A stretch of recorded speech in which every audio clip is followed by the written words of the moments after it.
all sorts of perspectives. So long as they bought into the concept of individual rights, American liberty, then it's great. All are welcome. Clearly there are many creative people who share these ideas, these principles. MPI brings them together.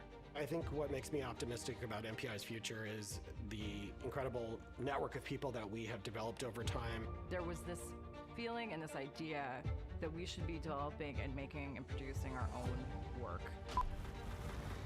You are reaching these starved audiences for something truly original.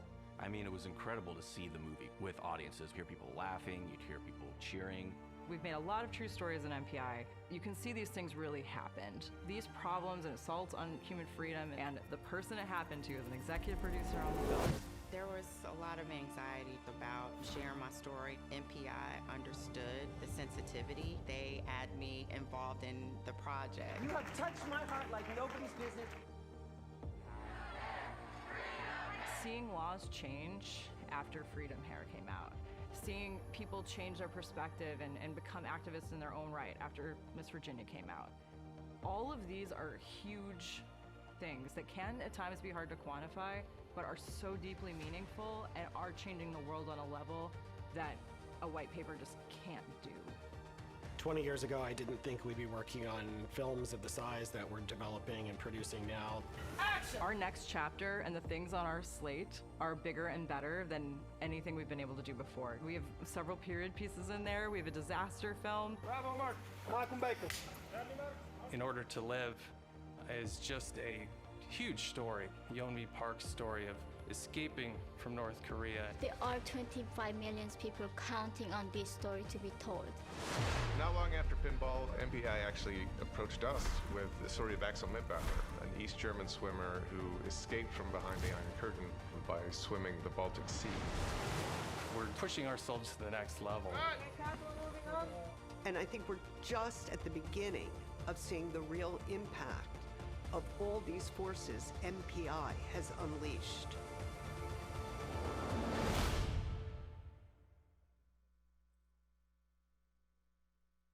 At Truth and Liberty, our mission is simple but powerful. We exist to educate, unify, and mobilize people of faith to influence our nation through biblical truth and constitutional principles. Truth shapes culture. Liberty preserves it. From breaking news and expert analysis to our resource center, Pastor's Toolkit, and 24/7 updates, we're equipping believers to stand with confidence in every generation. The future belongs to those who know the truth and have the courage to live it. Truth and Liberty, providing political insight and commentary from a distinctly conservative biblical worldview. Visit truthandliberty.net. I was the national gymnastics champion in 1986. The News USA champion Jennifer Say. This is the best thing that's ever happened to me. I trained 8 hours a day. I fought through injuries. Is that right leg? Oh my goodness. It just brings home to you just how dangerous these moves are. I learned how to lose. You were marvelous, but you did pay a price for it.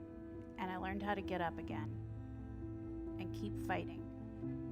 20 years after I left the sport, I spoke up about the abusive coaching practices that I and so many others went through. The gymnastics community came after me, but it only strengthened my resolve. I didn't want another child to go through what I had gone through. 10 years later, I pushed back on COVID school closures. Children are suffering from learning loss, the isolation, anxiety. After 35 years and an award-winning career, I was ousted from corporate America forever. So I decided to start my own brand. That brand is XXXY Athletics. We make premium quality, high-performance athletic clothing. We are the only brand standing up for women's sports and fair competition.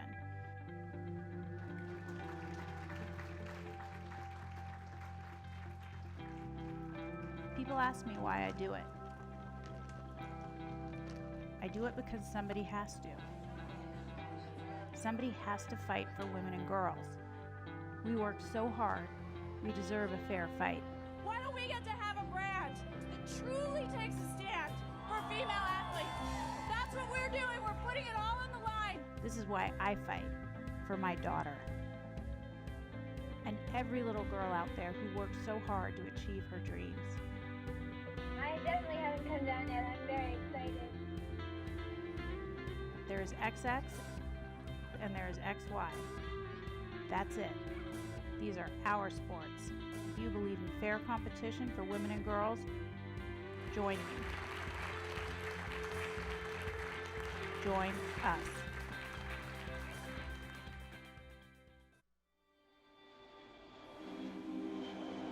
It's like one of those things like Pearl Harbor, where everybody knows where they were when it happened.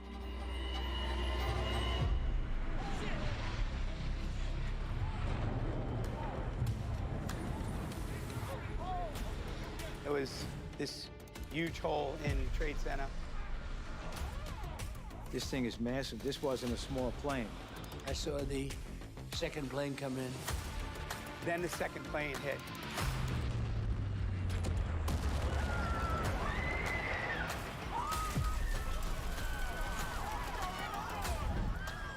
And everything changed. I walked into the Situation Room. Vice President Cheney sat down next to me. World Trade Centers have been hit, both of them. America was under attack. I slid the pole. I knew they were going to need a lot of units. They called total recall, which means everybody goes. It's about to be the worst day of our lives. And then a plane hit the Pentagon. The explosion blew me across the room and knocked me out. I was about 20 feet from the South Tower when it collapsed. A huge explosion now, raining debris on all of us. I said the building came down. We all know somebody that just died. We had hundreds of aircraft in the sky. Which ones were routine and which ones were weapons? And then at another airliner that had been hijacked and crashed in a field in Shanksville, Pennsylvania. And its target was the Capitol building.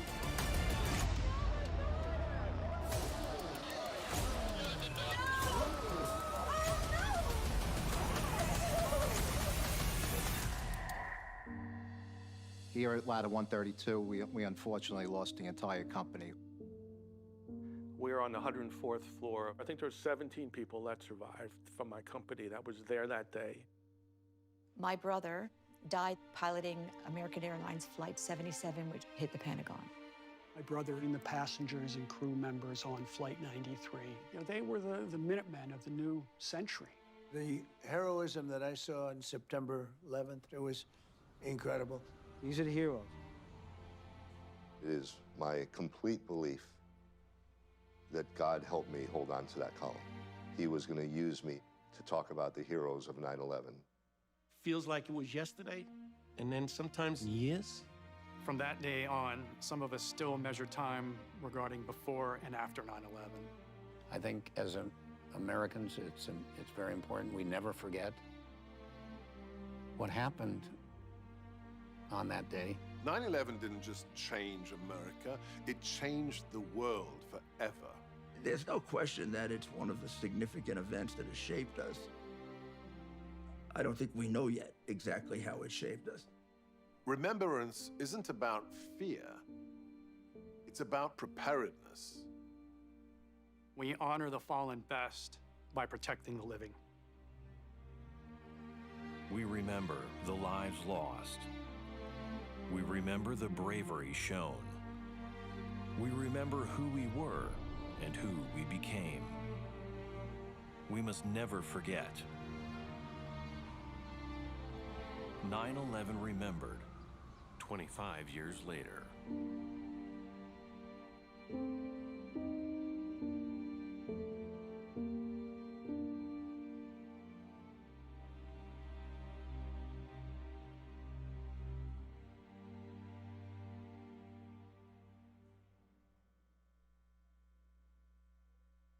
Please welcome the director of Centennial Institute, Greg Schaller.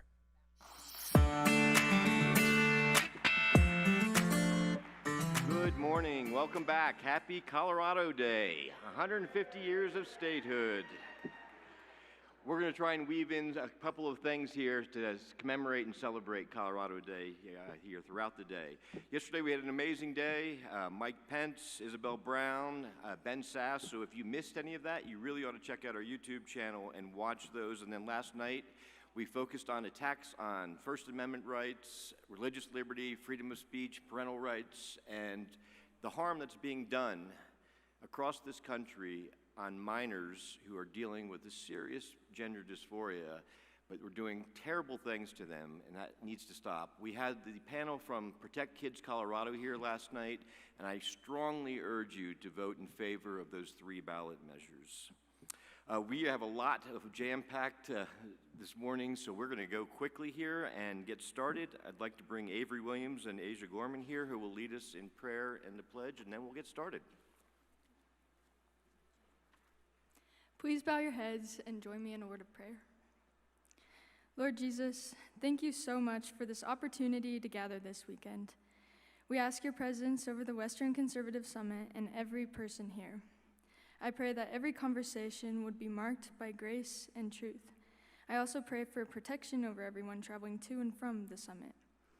Give the speakers wisdom, guidance, and peace in their messages, and let them sink into our hearts and be filled with your truth. Above all, may your will be done, and may we bring glory to your name. In Jesus' name I pray, amen. Will everyone please rise for the Pledge of Allegiance?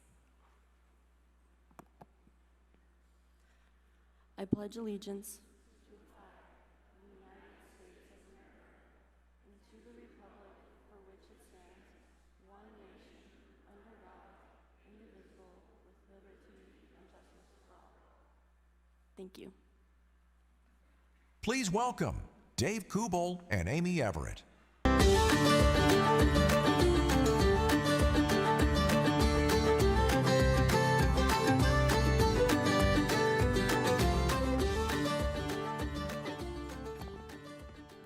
Good morning. Are you ready to go? Do you want to have a great day? Are you going to have a great day? That's good to hear. Well, on our nation's 250th anniversary, I want to take us back to May 17th, 1776. Will you go there with me? The early colonists experienced profound anxiety and impending doom as a ragtag army of farmers and merchants who were just aggressively attacked by the formidable British Empire. Deep spiritual agony prevailed as the early settlers understood their desperation to find victory against a global superpower. And yet, the restrictions of the crown were no longer tolerable.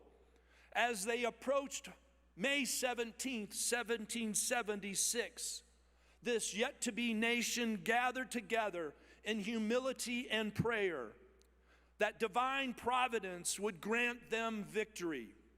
They prayed knowing that they were about to step off a cliff into a total revolution. Now, this past May 17th, the 250th anniversary of that moment in time, 10 million gathered across the U.S. to once again dedicate our nation to God. On this 250th anniversary, we gathered to rededicate the nation to God. The desire of this rededication of our national local areas was sovereignly spoken to believers all across the U.S. I'm the CEO of Intercessors for America, and our network participated in over 500 such events. But the Lord spoke this sovereignly to many who we partnered with, because God speaks all across the nation to his faithful. So today, on August the 1st, the 150th anniversary of this state, how cool is that? I'm pleased to be joined by a friend, the leader of Colorado Praise, Amy Everett. Good morning. How many of you are from Colorado? Yay. How many of you believe in the power of prayer? How many of you have seen God answered prayer? Yes, yes, yes, yes. I am here to share testimony that God is transforming the nation and the state of Colorado. We may not see the direct manifestation in every aspect of government, but it's happening. In Grand Junction, so Colorado Prays mobilizes and connects people in prayer, churches and individuals. We have 4 ongoing prayer initiatives. Out in Grand Junction, there are 4 churches that host a church prayer watch with us. We have a civic prayer team that has been interceding for Grand Junction since 2017 when we got started over 9 years ago.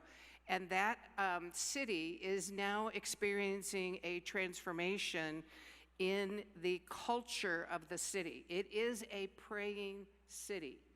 In addition to the initiatives with Colorado Prays, there are churches that gather and prayer walk the streets. Men's groups gathers and prayer walk the streets. There's a testimony on our website from one of the pastors in that community that shares that during COVID, in the state of Colorado, like everywhere in the nation, crime went up. In Grand Junction, crime went down. State of Colorado was like number 3 in auto thefts during COVID. In Grand Junction, auto thefts went down. The churches and the pastors in the city credits the power of prayer, credits the people of God who are coming together in prayer. So we today are going to come into agreement with what Dave talked about, what took place on May 17th, when America was rededicated to God. We are going to join together with a Colorado proclamation of alignment and dedication to God. This proclamation was issued on May 17th on the Capitol steps, but I'd like you to join with me today to issue this proclamation today. Please stand. Good idea. Whereas the United States of America was established 250 years ago under the providential hand of Almighty God, and whereas Colorado was established as a state 150 years ago, exactly 100 years after the signing of the Declaration of Independence, and whereas throughout our history we have recognized that our liberties are not granted by government but are endowed by our Creator, and whereas President Donald J. Trump has issued a proclamation rededicating America to God, now therefore, we as representatives of the people of Colorado and the citizens of the United States of America, speaking in unity as one nation under God, do hereby publicly align with the President's proclamation of rededication to God and proclaim the following. 1. During this anniversary of America's independence from an earthly king, we now submit ourselves to Jesus as the King of Kings, giving him all glory, honor, and praise. 2, we join with Jesus-following, Bible-believing congregations across Colorado to give thanks and praise for 250 years of his divine guidance and care for this nation, and 150 years of his divine guidance and care for Colorado. 3, we now appeal to God, acknowledging the sins of our nation and our state, humbly repenting and seeking his forgiveness. 4, we now solemnly and respectfully dedicate this land known as Colorado, this conference known as the Western Conservative Summit, and ourselves to the God of Abraham, Isaac, and Jacob, for he alone is our Creator and our salvation. And 5, we decree that Colorado and its people now belong to the Lord, as written in Psalm 24:1. The earth is the Lord's and everything in it, and the world and all its people belong to him. 6, in that agreement and in alignment with God's word, we now call forth the God-given destiny and purpose of every believer, this congregation, our city, the state of Colorado, and the United States of America, all for the glory of God. 7, in the fear of the Lord, we ask that the light of the gospel and the fire of freedom forever burn brightly in the heart of every Coloradan. And now, therefore, in remembrance of God's faithfulness throughout 250 years of freedom as a nation and 150 years as a state, we do solemnly proclaim this act of thanksgiving, repentance, and dedication, and we renew the commitment of ourselves, our state, and our nation to the will, purposes, and mercy of Almighty God. And we declare this proclamation of alignment and dedication remains in full force for all generations to come. These last proclamations together. We align ourselves and our state with the rededication of America to God. We dedicate ourselves and our state to the Lord God Almighty. We seek the face of God above all else. We humble ourselves and commit to pray for our state. We ask God to revive our cities and heal our land. And may righteousness and justice arise in our state and across America. May the glory of God manifest in Colorado and the nation. God bless Colorado and all of America. God revive Colorado and all of America. Let every Coloradan now turn to God. Amen and amen. Thank you, Jesus. Welcome back to the stage, Greg Schaller.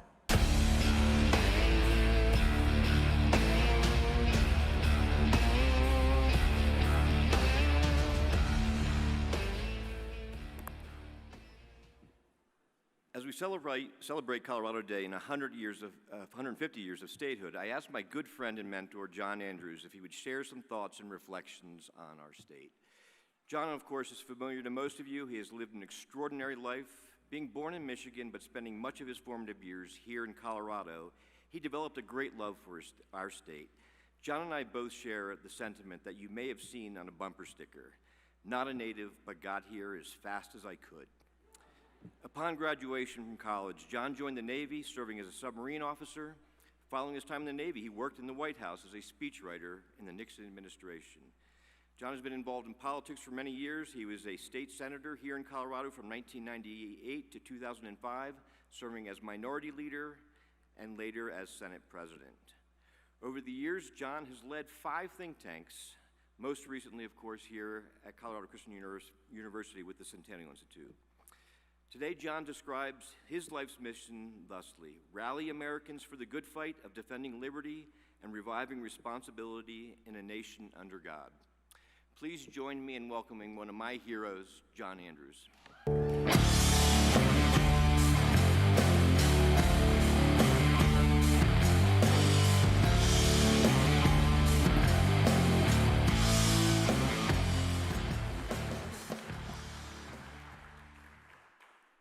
Greg Schaller, my dear friend, thank you very much for that kind introduction, most of which is true. I must confess that probably the first choice of Greg Schaller and John Andrews on a lovely Saturday in the summer would be up on the 14ers. We climbed a number of peaks together, but this is a close second to be with you. It's great to be back on this wonderful campus, and as a lot of you know, I've been keeping a low profile for some time now, sort of semi-retired. This is my 8th year of a strange adventure with what they say is Parkinson's disease. It's either that or something Dr. Fauci cooked up in a Chinese lab. Hoping to take me off the playing field. Well, nice try, Doc, but it didn't work. Here we are, 8 years in, and the scoreboard still shows me pitching a shutout. Andrews 8, Parkinson's nothing. Zip 0.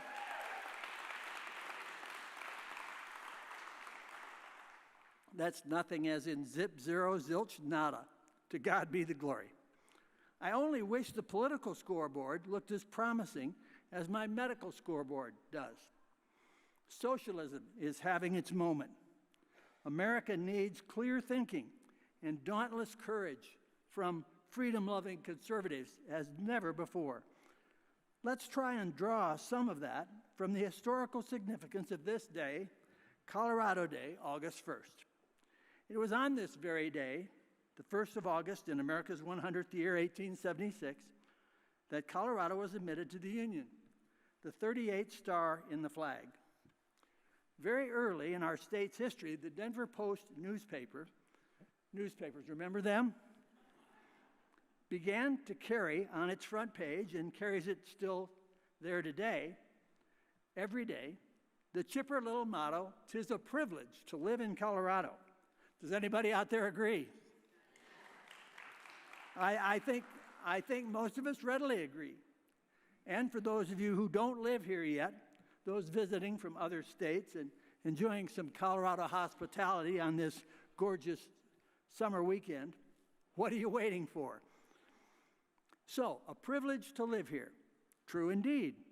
But why exactly? To start with, the spectacular natural beauty, the inviting and invigorating climate, the total package that John Denver, the bard of my boyhood, called Rocky Mountain High. When I used to host Backbone Radio every Sunday afternoon, we liked to boast that the show originated from the rooftop of America. Colorado's geography and geology are pretty much unique among the 50 states. Our elevation stirs the soul. From our watersheds, it's downhill in all directions. 4 important rivers rise here and make their wandering way to the sea. From Colorado's Continental Divide, you could go north on the Platte to Omaha and the Missouri, or east on the Arkansas to Little Rock and the mighty Mississippi, or west on the Colorado River to the Gulf of California, and also from the Colorado's high watersheds south on the Rio Grande to Texas and the Gulf of Mexico. Oh, sorry, I guess we have to say Gulf of America now. Sorry, Mr. President, excuse me, it won't happen again. There's just no escaping politics anymore, is there? It's any way you turn. I'll get to the political part of this talk shortly, but first let's amuse ourselves for just a minute more with the endless delights of our beloved Colorado as seen in some of her place names. If life has come to seem a little dull and drab, the solution is as close as your driveway. Just unplug your sporty little Tesla, fire up your GPS, and head out in search of the 38th star. All of the following are real places right here in the Centennial State, listed on any glove box highway map. Folding paper maps you got from a gas station, remember those? So suppose you want to relive Colorado's rich mining history. You can head out for places like Golden, Silverton, Copper Mountain, or Coal Creek. Places like Gypsum, Granite, Leadville, Boulder, or Basalt. I looked in vain for towns called molybdenum, uranium, or oil, black gold. Can't win them all. Or suppose it's beasts and birds and critters you fancy. Check out Eagle, Wild Horse, Bear Creek, Trout Creek, Deer Creek, Wolf Creek, Dove Creek, or Buffalo Creek. We know, of course, that Colorado's rich plains and mountains weren't taken without a fight. Hence the places called Bent's Fort, Fort Collins, Fort Morgan, Fort Lupton, Fort Garland, or Rifle. Hence Kit Carson for the famous scout, and Greeley for the editor who told young men to go west, and Ouray for one of the great Indian chieftains. You want more? Well, from woodlands we could do aspen, pine, evergreen, cedar, edge, mapleton, conifer, and brush. For farmlands, there are Orchard City, Sugar City, Cherry Hills, Wheat Ridge, Applewood, Pumpkin Center, and Fruita.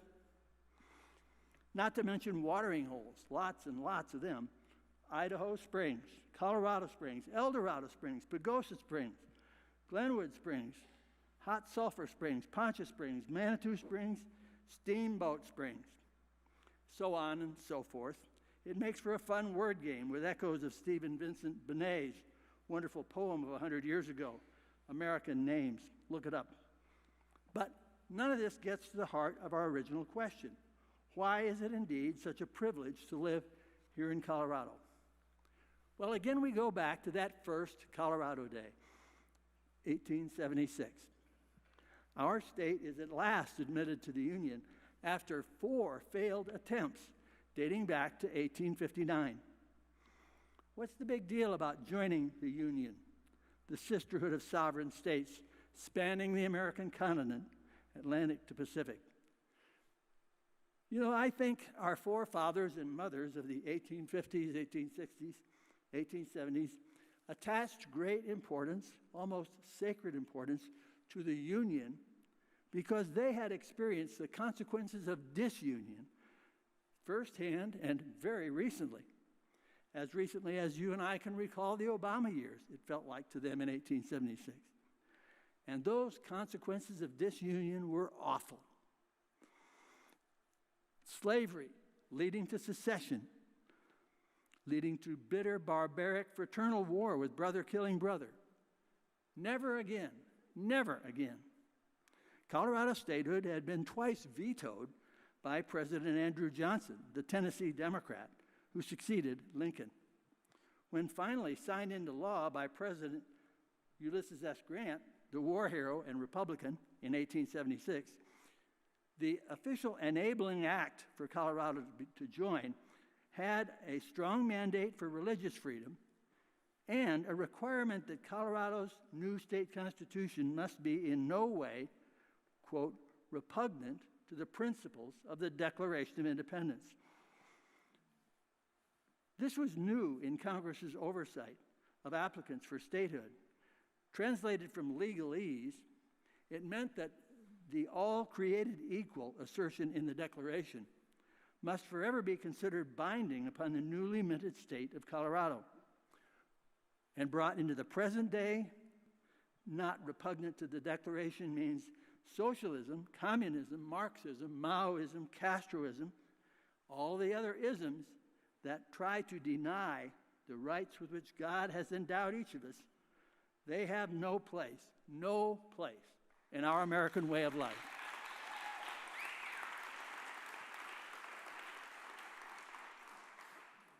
So here we are. We have a trust from the patriots of 1876. We must not fail them. We will not fail them. Nil sine numine, nothing without God's Spirit, reads the motto on Colorado's state seal. Our state will live on and thrive if we keep faith, and it will live on under a Republican, small r, form of government. Again, no room for socialism, which is not to say, though, that it will live forever. No man-made institution can. What does the old hymn say? Crowns and thrones may perish, kingdoms rise and wane, but the Church of Jesus constant will remain. So here's the good news.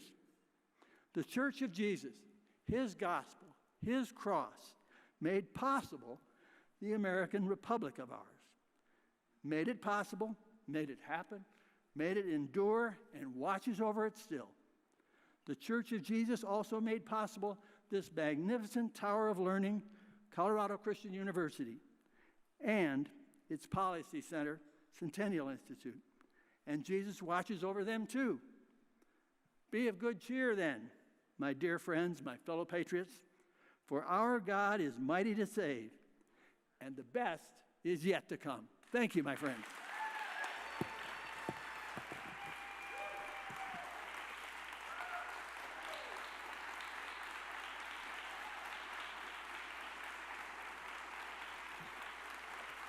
Thank you all so much.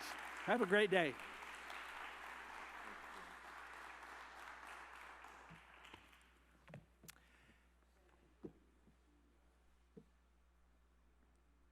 He's amazing. It's been a great honor to call John a friend for many years now. The Centennial Institute is championing the creation of the Andrews Endowment for American Renewal in honor of John Andrews, who, along with former Senator Bill Armstrong, founded the Centennial Institute in 2009 to enhance public understanding of the most important issues relating to faith, family, and freedom. John established a strong foundation and community for the Centennial Institute, modeled leadership in fidelity to biblical and conservative principles, and mentored many conservative leaders, including myself.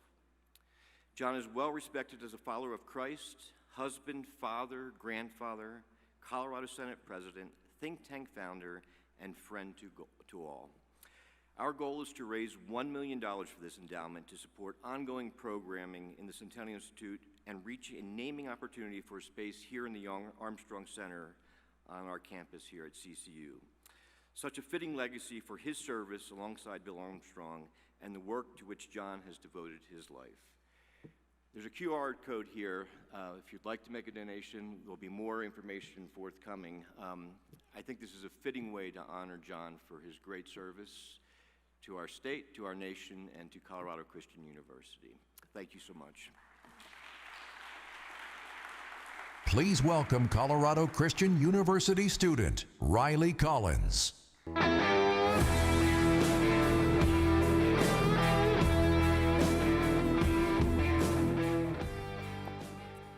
Good morning, everyone. Today, I have the privilege of introducing to you an incredible defender of America's freedom of speech, a valuable member of the Wall Street Journal editorial board, and the author of the weekly Potomac Watch column. Kimberly Strassel has established herself as a preeminent political commentator whose informed views make her a sought-after contributor to Sunday political shows, including CBS's Face the Nation, Fox News Sunday, and NBC's Meet the Press.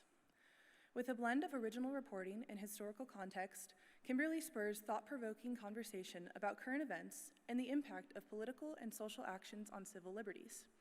Those who have the privilege of listening to her leave enlightened to the inner workings of Washington, the importance of civil engagement, and with a renewed sense of confidence in the benefits of spirited debate.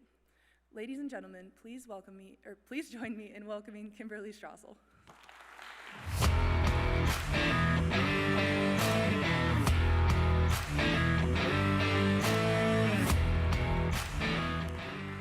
Good morning. Good morning, Western Conservative Summit. Is everybody ready to go? Freedom fighters, ready for a fantastic day. It is my total privilege to be among those kicking off this final day of this phenomenal gathering. And it's a real honor to be here. How big of an honor? I'm almost embarrassed to say this now after John's extraordinary tribute to Colorado, but I live in Alaska. And Alaskans have a pretty hard and fast rule. We don't leave in the summer. Partly because we spend 9 months in long johns just to get to the summer when it's a little nice outside. Partly because, and if anyone out here is from Alaska, they would know that when you leave Alaska in the summer, you tend to just spend the entire time mentally calculating and fretting over how many fish you're not catching while you're gone. But when I was invited to this, something that I've always wanted to attend, and in this year of all years, the 250th anniversary of our nation, the 150th of Colorado's, but also in light of the specific theme of this conference, Reigniting the American Dream, I just decided that my salmon freezer would have to go a little light this year. And this is also a chance for me to do something I don't always get to do because of that theme, Reigniting the American Dream. Normally I am asked to just come and talk about the day-to-day, the horse race, who's up and who's down, midterms, Washington, all of that. Instead, I'm gonna take this opportunity to talk about what I have come to believe after more than 30 years of covering Washington is the one thing we really have to do if we want to reignite the American dream in this country. And to do that, I'm gonna do something that I don't normally ever do, but it's gonna be kind of fun because you guys get to do it with me, and we're gonna have a pop quiz. And all you have to do, this is simple, I'm gonna ask you 9 questions, 3 over 3 topics, and if you know the answer to this question, any question, you just raise your hand, okay? You don't have to tell us, you just raise your hand. And trust me, the goal here is not to shame anyone.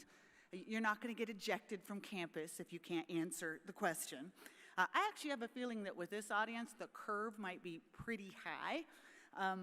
But there is a point to be made here. There's a story behind this, and it gets to my talk today.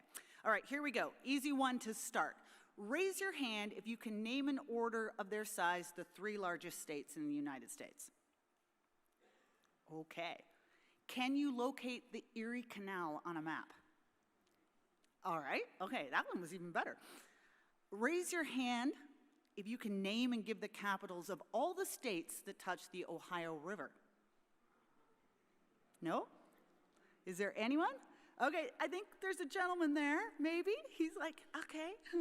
All right, obviously that was geography. Moving on. Can you say who settled the following states, the individual given that honor? Georgia, Maryland, Massachusetts, and Florida. I think that was a 0. Can you sketch the likenesses of Walter Raleigh and Peter Stuyvesant? Okay, yeah, that's like, I knew that would be 0. Can you name the wars in which the following battles were fought? Brandywine, Great Meadows, Lundy's Lane, Antietam, and Buena Vista. Maybe? All right, one more topic. Can you give the eligibility, the necessary requirements to become president, the vice president, and the governor of your home state? Oh, there you go. Maybe. Again, in your home state, can you name 5 county officers and their principal duties? Oh. Again, finally, raise your hand if you can define 3 specific rights given to Congress and 2 that are denied it. All right, we got a couple people in every one. If there was actually, I can't see everyone, but if there was anyone out there that could do all of these, I would like you to get in touch with me, as I'm going to have you tutor my children. These questions weren't just random. These were just a fraction of the questions that were contained on the 1912 8th grade examination for county schools in Bullitt County, Kentucky. Bullitt County schools at that time, like most schools in the United States at that time, were mostly one-room schoolhouses, and every year, once or twice a year, the kids that were there in 8th grade would go to the county courthouse and they would take this exam. And an enormous amount of focus was put on passing it. Newspapers would write and encourage kids to study for it. Parents, it was considered, it would be a shame if you were not able to pass this exam in 8th grade, because for most kids at age 13 or 14 in the country at that time, this was the most education you were going to get formally, right? There were high schools, but often they were in another county. You'd have to go over there and stay. It was expensive. Also, kids at that age, by that age, they were largely expected to begin contributing to the farm, to the family, to begin making their way in the world. As a result, at age 13 or 14, we expected our children to be armed with all the tools necessary to be capable, productive members of society. And I would note that that did not just include spelling, arithmetic, reading, and grammar, by the way, all of which were on this test. What was most striking about this exam was just how long and in-depth the questions were on history, geography, and civil government. Knowing the answers to the questions that I just asked, the history of where we come from, what we fought for, the vastness and the variety of this country, how revolutionary and unique our system of government is, how it operates, and how to take part in it, were considered as important as knowing how to read and write. They were considered absolutely essential to being an American. I have been covering politics in Washington for more than 30 years now, and more than any of you, because that is my job, I totally understand the whole I'd like to dig my eye out with a fork feeling that you get when we look at Washington these days. And I wish I could tell you, and I have thought about this so much, that there is some magic policy bullet that would make things better. Goodness knows, we've come up with lots of ideas, we've tried lots of things, we've thought up term limits and balanced budgets amendments and new ways of voting. We've set rules in place that Congress is supposed to follow and never does. We've had contrasts with America and 6 for 06. We've thrown out Democrats, thrown out Republicans, thrown out Democrats again, thrown out Republicans again, sometimes in rapid succession, and still the dysfunction seems to be getting worse.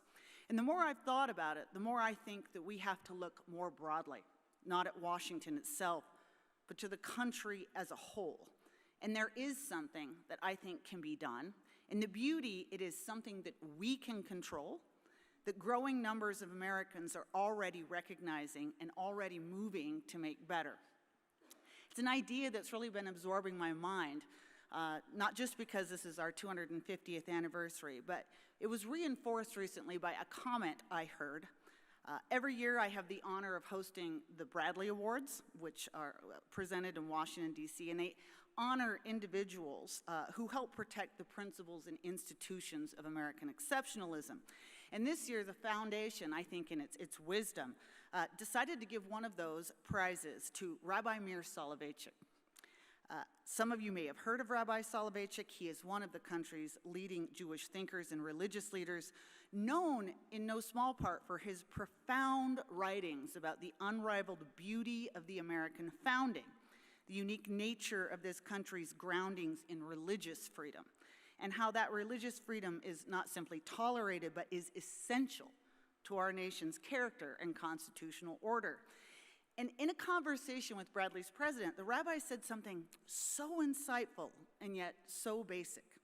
His point was this: if you look out there at some of the ugliest problems regarding faith today, he mentioned the re-rise of anti-Semitism, but you could add to that the hostility now shown toward Americans of faith, the institutional assaults on religious liberties and religious speech, the policy disadvantages imposed on religious schools and universities. And here's what he said, and I'm going to quote him. "Why were Jews so warmly welcomed in the United States from the very beginning? It is not just because of the robust American ideal of religious liberty for all. It is also because of the way in which America and early Americans saw themselves, because of the fealty they continued showing to the ideas of the founding." He's talking about knowledge. The knowledge widespread at that time and for many generations after our founding of our history, of our government, and our unique characteristics. Not the one chapter kids get today on the founding, which happens in a week, when they then speed on and rush through the Civil War until they get to a long stretch of 20th century ideology and talking points. We're talking about a history into William Penn and his Charter of Liberties in 1701, of George Mason, the original author of Virginia's Declaration of Rights, which laid the framework for our natural rights of life and liberty, rights given to us by God. Of the import of those most famous words in the Declaration, all men are created equal, that they are endowed by their Creator with certain inalienable rights.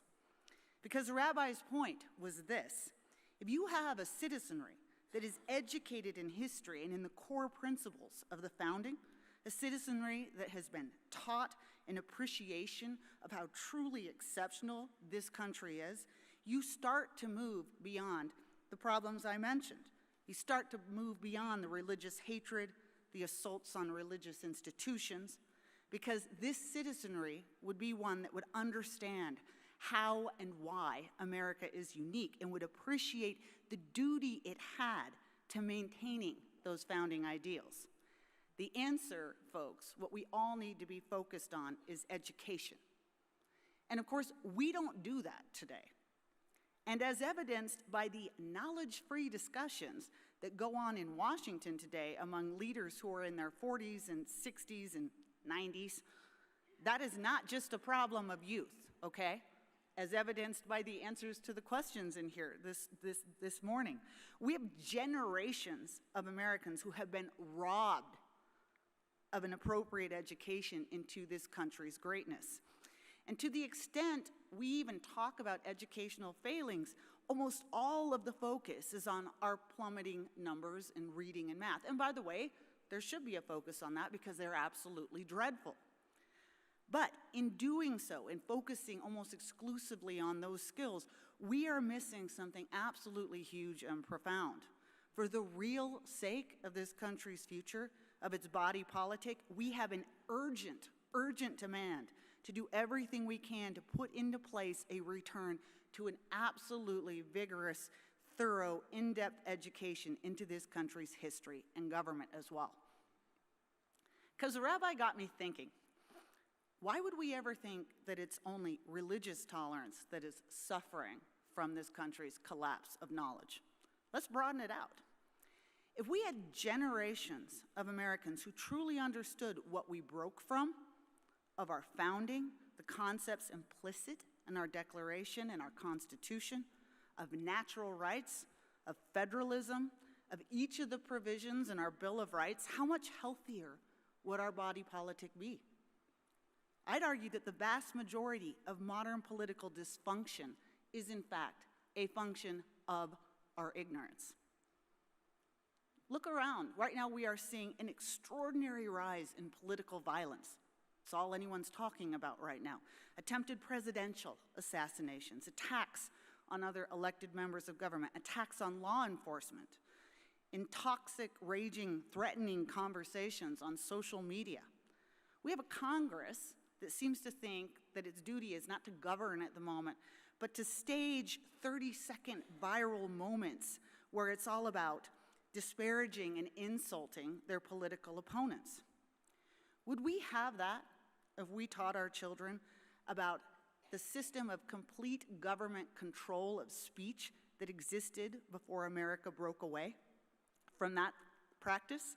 The common practice of government punishment for speaking, of the bloodshed that the founders wrote our First Amendment to ensure our republic escaped from?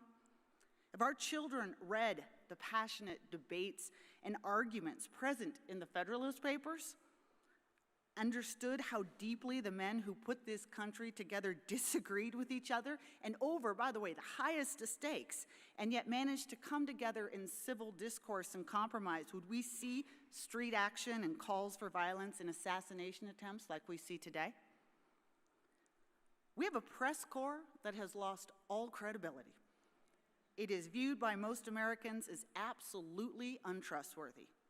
Why? Because a significant portion of that industry is either busy manufacturing scandal where none exists, or acting as an outright cheerleader and enabler for one political party. The members of the press corps had been better taught about the precious job the Constitution reserves to them, to be an unrelenting skeptics and watchdogs of not one party, but of all of government, to be the fierce protectors of those rights enumerated in the Bill of Rights, a job so important that my industry, by the way, as far as I know, is the only one that actually gets a shout out by name in the Constitution. Would we have those problems with the press today?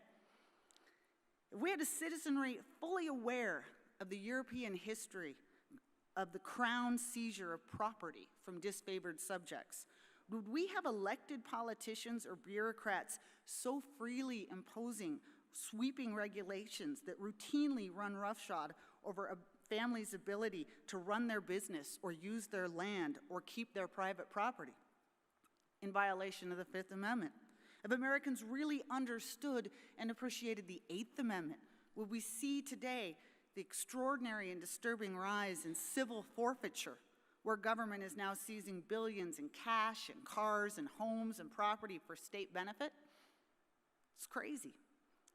In a country that understood national sovereignty, the most basic questions of due process, would we have just witnessed a New York City mayor threaten to arrest the Israeli head of government? And then, when he was told that that was illegal, call for the federal government to do the same and bow to the demands of a rogue international tribunal? I'd like to think not. In an educated country, one that understood federalism, who'd read deeply of Jefferson, who appreciated that we are a republic of 50 states, we have the seething size of our current federal government, now entwined in every facet of our lives: healthcare, insurance, education, agriculture, housing. Do we have a Congress that thinks it's okay to use earmarks for their own re-election purposes and funnel tens of billions of dollars of federal money back home to their home states and districts to fix local potholes and install town bicycle lanes, jobs that are clearly supposed to be reserved to the state? Or would that they know that these powers not specifically given to the federal government really are reserved and better accomplished by the states, the government nearest to the people? Remember that question. Can you name the 5 offices of your county government and their principal duties? Why was that question on that test? Because in 1912, those positions were as important, nay, more important, to knowledge, because in 1912, state government and your local government were the government that really mattered, not the feds, not Washington. In the United States, where Americans truly understood our government structure, the separation of powers, checks and balances, would we have a Congress that today fails to accomplish the most basic tasks? A Congress that has, in only 2 or 3 occasions over the past 50 years, even managed to use its all-important power of the purse to fund government on time so that we don't have shutdowns? Would we have a Congress that sits idle and passes its job on, creating, as it does, an army of unelected bureaucrats who exist to fill in all the blanks? Would we have even needed the Supreme Court in recent years to have created what it calls the major questions doctrine to remind our Congress and our legislators that if they didn't write something into the law, it's not supposed to happen? We have to remind Congress of this, people. Would we have majorities in Congress instead of jealously protecting their own powers, egg on the presidents of their own party to rule by executive fiat, by executive order? Would we have presidents and members of Congress calling for the end of the filibuster, a convention, I would note, that is the main thing that separates our Congress from the destabilizing swings in government that work under a parliamentary system? Similarly, if our youngsters study the Constitution, will we have growing progressive calls to abolish the Electoral College, to pack the Supreme Court? Will we see the alarming rise in the country of democratic socialists who, in their recently issued manifesto, and this should scare everybody to death, they recently issued a manifesto calling for the outright abolishment of the presidency and the Supreme Court to be replaced with, and I quote, an executive and judiciary chosen by and subordinate to Congress. As part of its change, it would also like to abolish the Senate so that everything was functioning under one supermajority House. So think about that. No separation of powers, no veto power, no judicial check, because if this new court ruled in a way that the one superhouse didn't like, they'd just replace it again. I would note that when Hugo Chavez came to power in Venezuela, this type of constitutional reform, which included making that country's judiciary subservient to the ruling party, was among his first order of operations. And we can see how that went. If we had our youth study our history of capitalism and the proof that history provides that it's the only economic system that provides for freedom and prosperity, we would see that same Democratic Socialists of America Party calling for a future without capitalism? Will we see growing numbers of progressives calling for government-owned grocery stores, Medicare for all, demands for our wealthy to hand over their property that they earn to socialize the costs of free government for all? I would argue no. But here's where I get to talk about the good news, the remarkable news. As we gather here to talk about the rebirth of our country, growing numbers of Americans are already getting it. I like to remind people that even as Washington has grown more dysfunctional over the past 20 years, the opposite has been happening out in the States. I've been doing this, again, for more than 30 years, and I have never seen anything like this. We are witnessing a dynamism in state governance in many parts of the country, maybe not everywhere, Day in and day out, the extraordinary wisdom of our republic is shining through. We're seeing those laboratories of democracy do their thing. We're seeing freedom-loving states race to abolish or reform income taxes, to implement spending controls, litigation reform, public sector union restraints, modernizing energy and housing policy, competing for industry and for residents. But nowhere have we seen more explosive or dramatic change than in educational reform. It's just stunning, people. It's just great.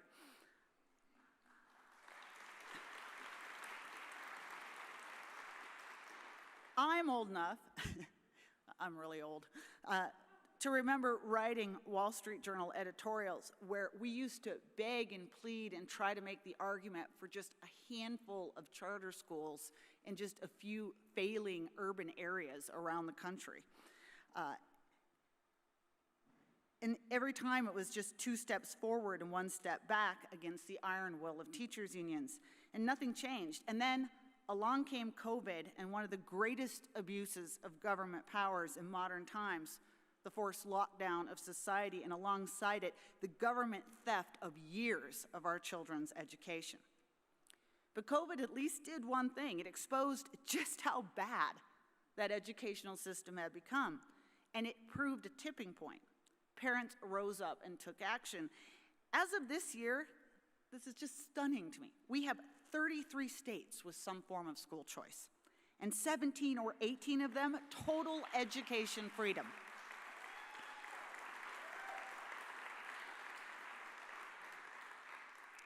And growing numbers of those states are pairing that with educational freedom accounts, letting taxpayer money follow their kids. We now have a federal school choice tax credit, the education freedom tax credit. It's already rolling out across the country. In response, we are seeing explosive growth in charter schools, religious-based educational institutions, huge numbers of homeschoolers.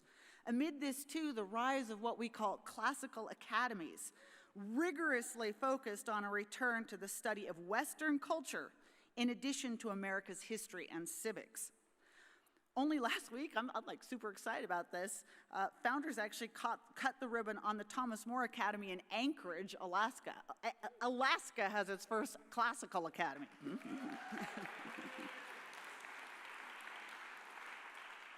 I recently heard an estimate that within a couple of years, we are going to have more than 1 million kids graduating from classical academies a year.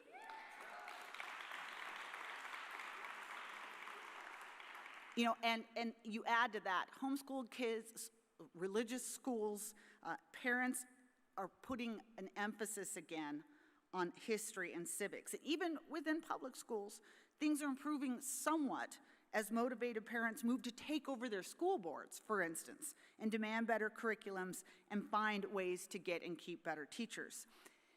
This rising tide of well-trained students is also having a knock-on effect. It's putting more pressure on higher education. We're seeing entirely new universities open, new areas of study in existing schools focused on Western civilization.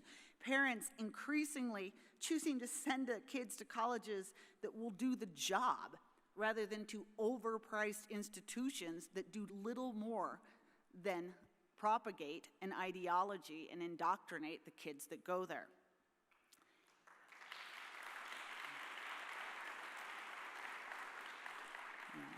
How amazing are these new crop of kids, by the way, too? I was recently speaking to an academic who spent most of his career at Harvard as a classics professor, James Hankins. I don't know if any of you have heard of him. And he finally got sick of it and retired. And yeah, I know, he walked with his feet. And he has thrown himself into some of these Western civilization programs going on at higher education, but also into the Classic Academy movement. And he told me recently, I just love this story, he gave a talk to a group of 6th and 9th graders at a classical academy. And again, he's a classics professor. And he wanted to talk about ancient traditions, and he decided to have a little tiny quiz, kind of like what we just did at the beginning of this. And he didn't expect maybe more than one kid to raise their hand to the following question. He asked how many had ever read Heracles' funeral oration. more than half the class raised their hand. 6th to 9th grade, right? And you want to know why that's inspiring? Because you know what it shows and it proves. It shows our kids are just as capable as those in 1912 of mastering all these concepts. It's not that they've gotten dumber. It's that we have failed them. We have failed to give them more, expect more. We have forgotten what has mattered. We've got a lot farther to go, obviously, a very long road ahead of us. There is so much work still to be done. And don't let me try to suggest that if everybody had this amazing education that they had in 1912 in history and government, that we wouldn't occasionally still have creepy Zoran Mamdanis. We would, because some people just never really get it. But my point is that if we did this better, we would have generations that would at least understand and have the tools, and I argue we would have many, many fewer of the problems we have today. So, long road ahead of us, but that's the definition of rebirth. It starts small, and then with some tending, it blooms. And here's what I love so much about this sea change. It is something that every one of us can exercise some control over. We can't just forget about the problems that are going on in Washington, but I would challenge you this.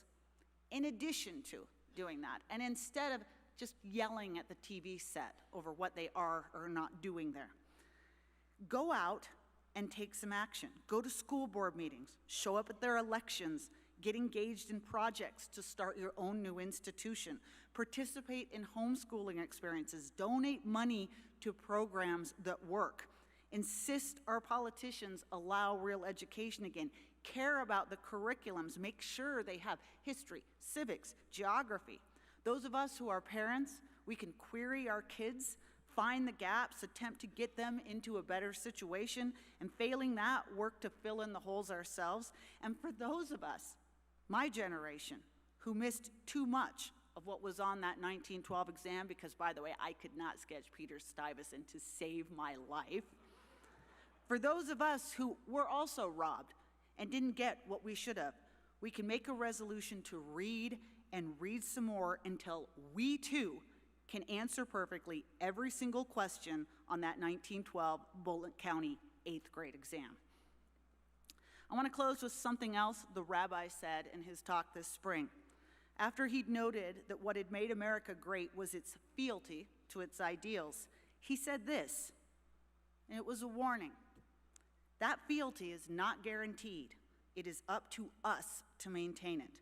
That means either revitalize it and renew it, or it is lost. Fellow freedom fighters, let's go out there and revitalize and renew this most fundamental bedrock to rebuilding our country, a knowledge and love for why this country remains the most exceptional on earth. Thank you.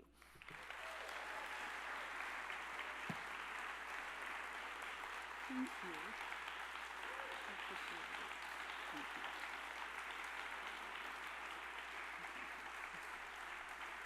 you. Please welcome Colorado Christian University graduate, Jonathan Radcliffe.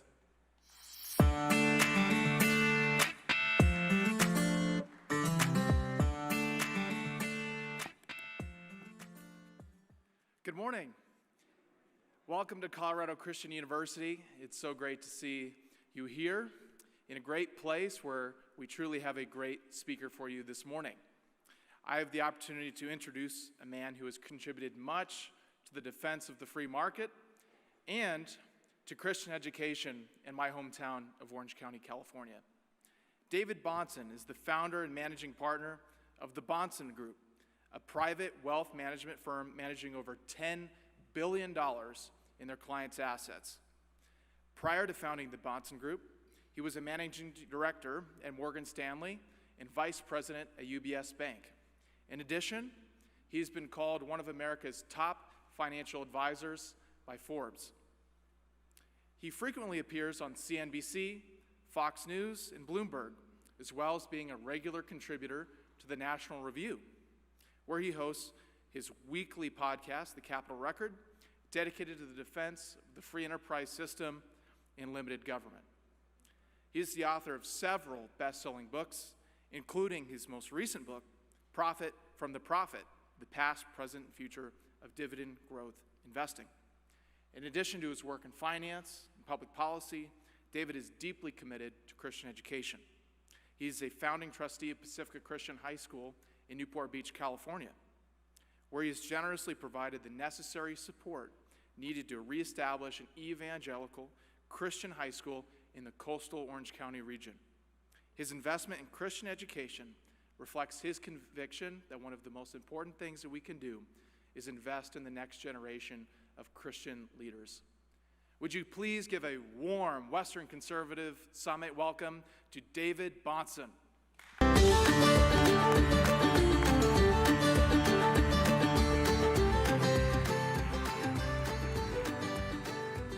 Well, thank you all very much. Thank you for the very kind introduction. And thank you to the summit for inviting me. It's an honor and privilege to be a part of the event and to be here with you all this morning. I absolutely love this topic. I am incredibly grateful for the comments you all just heard from Kim Strassel. I think that her theme centered around the importance of rediscovering civics, rediscovering this appreciation for our novel constitutional order is a wonderful way to begin this reigniting of the American dream. And I'm going to sort of pivot off of a very similar idea, but apply it in a different domain, that being the domain of economics.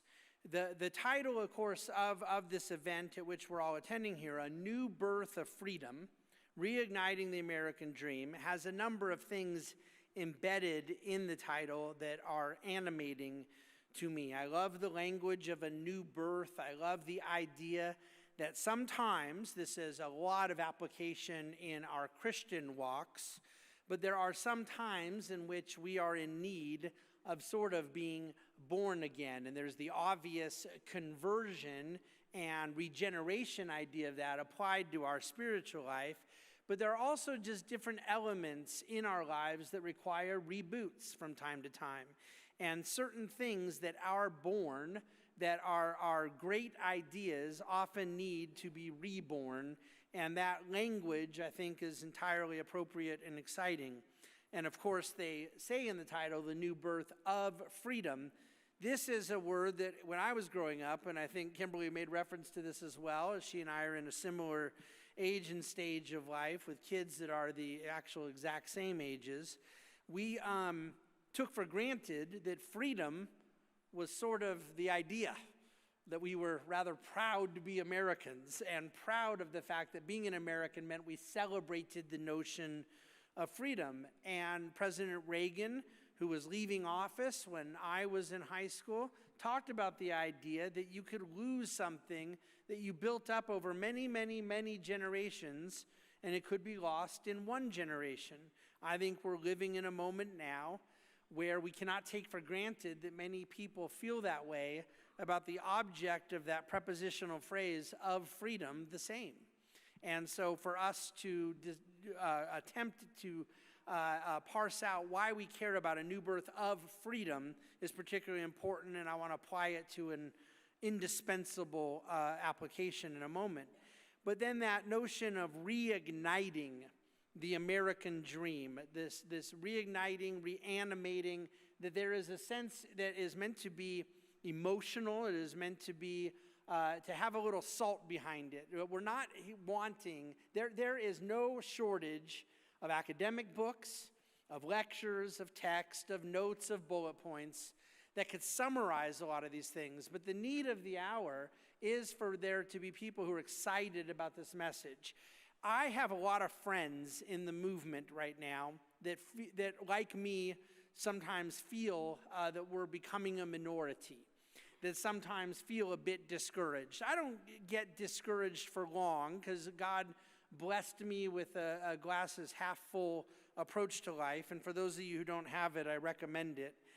By the way, the way to decide to be an optimist is to decide to be an optimist. But at the end of the day, Yes. Reigniting is an important verb here because this is not going to happen merely from text or from white papers, as important as I think the written word is.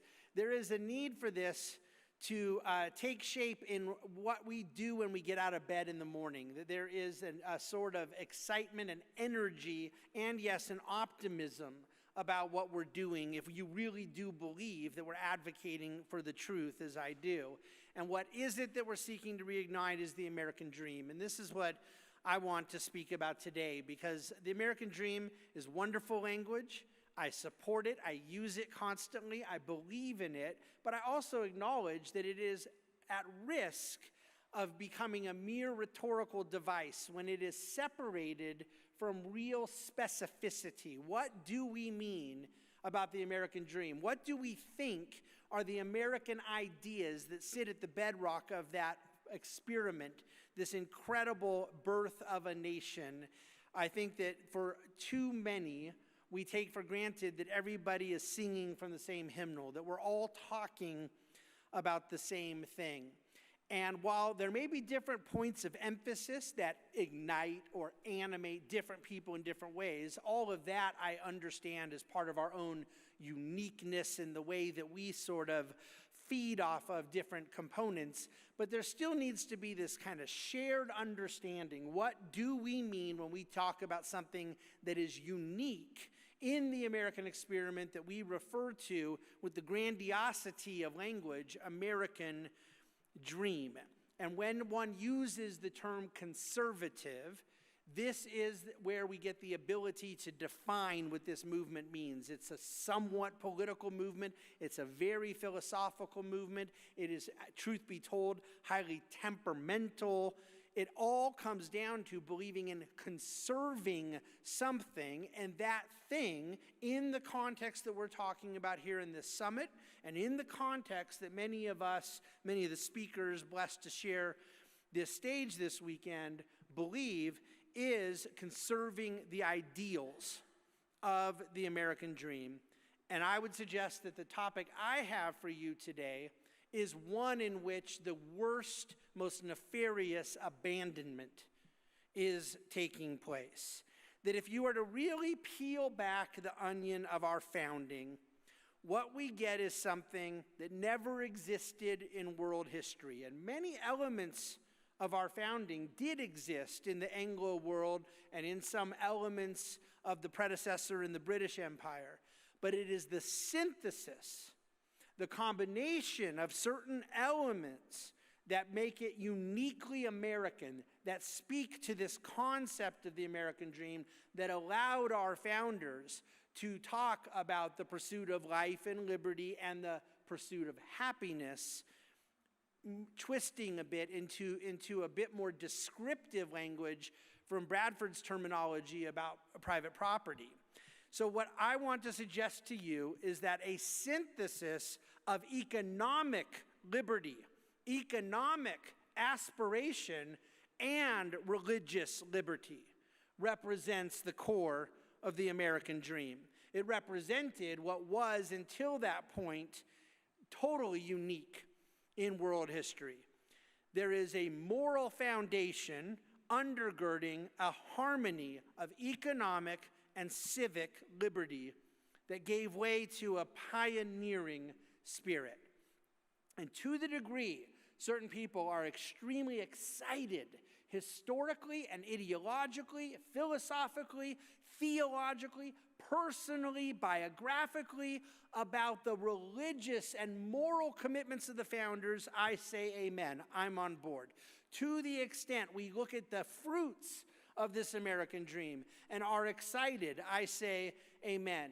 But I cannot emphasize enough that if you downplay the economic ideology, the economic worldview that was driving the Founding Fathers, and the way in which it had to fit in to this experiment of the uniquely American ideal, you will miss the point. And I believe we are at risk of this taking place in our very lifetimes. Why do I believe that the pioneering spirit that came out of the synthesis of economic and civic liberty undergirded by a moral foundation, what do I believe it gave birth to that was so incredibly important? By the way, not only in the economic growth of the first generation and second generation after 1776, but remains the very capital that we enjoy today, that allows beautiful universities like this to be built, that allows us to enjoy the standard of living we have, that allows us to have so many of the various things we take for granted day by day that I want to talk about in my few moments with you here this morning. What did this pioneering spirit give birth to that was, at least at scale, at least at a national and civic level, unheard of in world history? I would suggest to you that it was a fondness for risk-taking. It was a celebration, an approval of aspiration, wanting something bigger, better, and more than you had. This belief in a better life, that you could achieve a better life for your family if you took risks, if you pioneered, if you adventured.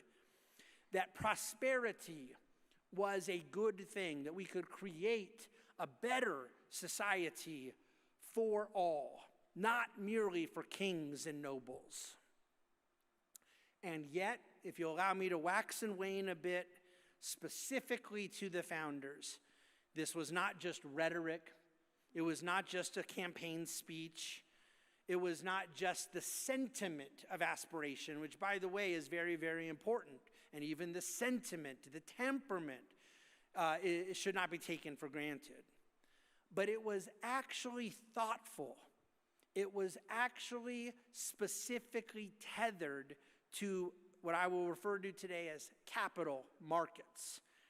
Our nation's first, and as far as I can tell so far, best Treasury Secretary, Alexander Hamilton, understood that it was vitally important that we have strong financial systems rooted to trust, that we encouraged the financing, the risk-taking of capital to enter the entrepreneurial spirit, that the ideas of pioneers and settlers required financing if they were to expand westward, if they were to ultimately result in this great commercial society that became the United States of America, all the while tethered, synthesized, harmonized to a nation of civic and religious liberty. How can you not be excited by this stuff? But when Hamilton talked about capital markets, and I have no doubt in my mind that if he were a contemporary of mine today, he would talk, as I do, in unapologetic favor of Wall Street, in unapologetic favor of private equity, in unapologetic favor of investment, in unapologetic favor of the things necessary to capitalize ideas, aspiration, risk. At the time, the vocabulary, the language, the sort of social veneer around it may have been different, but intellectually, what Hamilton was advocating was this understanding that if you had strong degrees of trust in your commercial society, you could at scale build on those aspirations. It presupposes, of course, a moral order. You cannot have a society built on trust that is not presupposing some degree of morality. This is what I refer to some degree as the DNA that we're living off of. As even though we get further and further away from the moral foundations, though that DNA, that foundation was so deep, we continue to benefit from it. I want to ask you all a question right now. How many of you have any kind of financial account at all? A bank account with $4 in it, a bank account with a lot more than $4 in it, a bank account that a paycheck goes into on direct deposit, maybe even an investment account or something that you look at online. How many of you have something along those lines? Your credit card you look at online, your different financial mechanism. Almost everyone has something like that. Do you know how many people I know have ever doubted that the money that they look at online, the transaction they see, the deposit their employer made is actually there? I don't know anyone who ever thinks about it. We say our trust in institutions is going away in our country, and I think it is. I think it's a problem, and I think that there's a lot of institutions that have not earned our trustworthiness, and there are a lot of people that are becoming increasingly cynical and jaded. But this institutional trust doesn't seem to apply whenever a deposit from our employer takes place, whenever we look online at our Fidelity account or our bank account or whatever the case may be. But how could that be? Is it really just because our technology is that good? It's because nobody has had any reason not to trust it. And that trust is all connected to things you don't even have to think about, which is the underlying element of a moral foundation that allows us to transact with one another with that degree of trust. Hamilton understood capital markets required trust. The founders understood trust presupposed a moral order. Those who say that they value liberty and the American ideal and a concept of morality, but leave behind the economic dimension, they do not understand the internal contradiction. The way in which leaving behind this unique economic freedom and opportunity orientation, the aspirational society, how it undermines a standard of living for people we say we care about, how it suffocates the hopes and dreams of people who their very well-being, this common good we care about, requires them to wake up every day with a purpose. Economic liberty and aspirational society allows us to wake up with purpose. It facilitates a dynamism in the society that is the greatest thing we've ever seen on earth as a result of this American dream. Ultimately, of course, what I'm referring to at scale, in a macro sense, we talk about gross output, we talk about economic growth, we talk about national income. There's metrics behind it. But on a bottom-up basis, which is what I really care about, because as a Christian, I care about human people. We're talking about human flourishing, the both spiritual and material advancement and satisfaction that we can find here on earth. So what particularly are these things? Hamilton's idea of capital markets, of a need for strong trust, presupposing a moral order. When we talk about wanting to advance the cause of human flourishing, or at least as best we can, optimize the conditions for such, what are these various elements that if we say we are defenders of the American dream, if we say we want to synthesize this economic and civic and religious function together, what are the uniquely economic elements of it that I think are often abandoned or taken for granted or not prioritized that we need to reignite?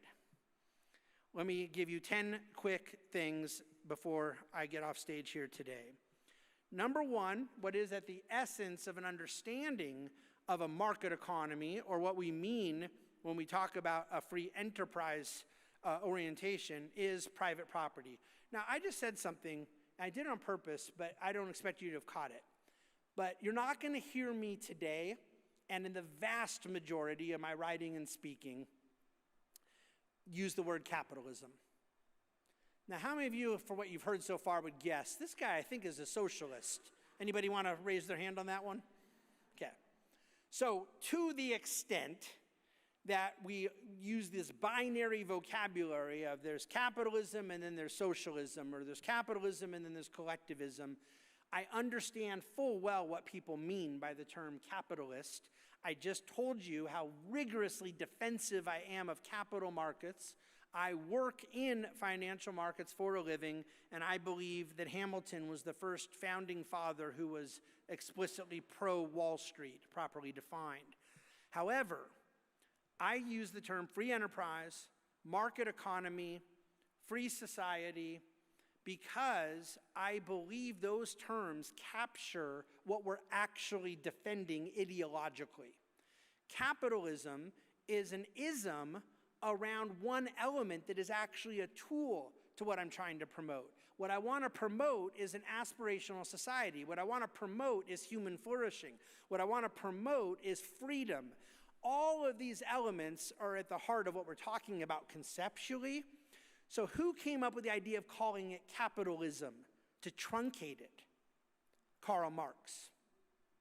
So I get it, and I have no interest in having a semantics fight with friends of mine that are aligned ideologically, but from a practical standpoint, but also just to capture the full essence of what we're getting to, I don't think capitalism is what we're here to talk about. I think the free society, the free and virtuous society, free enterprise, a market economy are much more holistic than this truncated idea of the ism of capital. But in these concepts, whatever terminology you want to use, number one is private property. Thou shalt not steal. It is impossible to steal if people do not own things. When you own things, you have a personal skin in the game towards stewarding it, towards honoring it, towards maintaining it. That there is private ownership of your labor. You can work for a wage you want and not work for a wage you don't want. When you have capital to offer to someone to work, you can offer what they want and they can say yes or no. This all requires and completely presupposes ownership that is not the state's, that is not someone with a monopoly on violence to dictate how resources are allocated. You can own resources, and we optimally exploit resources, are most fruitful and productive with resources when we actually own them. Now, this seems kind of obvious, right? Almost cartoonishly simple, except for that thought revolutionized economic growth on God's green earth. So private property must be maintained, and the notion that our property is not really ours and that the state can arbitrarily or should arbitrarily confiscate, or that somebody else, even if it's not the state with tax collectors behind it, even if it's just some university professor who has their own ideas as to how your private property should be reallocated against your will. Whether it's a political class, media class, it's irrelevant to me. Anyone undermining the concept of private property is not only violating the law of God, they're violating the very tenets on which our unique American ideals were formed. Number two, a celebration of the profit motive. Well, now I just said something crazy. I can't see you all, so this is a worthless exercise, but I'll just ask you to raise your hand. How many of you are uncomfortable with the language profit motive? I'm dropping my hand as low as I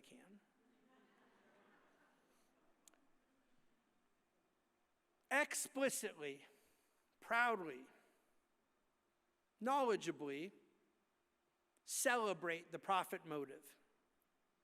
Out of the profit motive, in a society with private property and free exchange, everybody is winning. The reason to be disdainful of the profit motive is if you believe that your profit comes from somebody else's loss. So when you go to Starbucks and you want a coffee drink, and these days I think they cost $34, and you part ways with the $5 for the coffee you want, and they part ways with the coffee they had, they get your $5, you get the coffee. Who was the winner and who was the loser in that transaction? Both won. And how do we know? Because it wouldn't have happened otherwise. Unless you had a gun to your head. State power, confiscation, oppression, tyranny, these things can alter the landscape. But in a society of private property and freedom, free transactions are growing each other's objectives all to the good, and wealth gets created. The profit motive by which people build a business with entrepreneurial endeavor not only feeds the hopes and dreams I care about for human flourishing, for filling our souls, for giving us purpose when we wake up every day to be excited to be alive for the next 18 to 20 hours. Quit this 9 hours of sleep stuff. 5 to 6 is fine. Okay. But it essentially grows the economic pie so that we are all winners.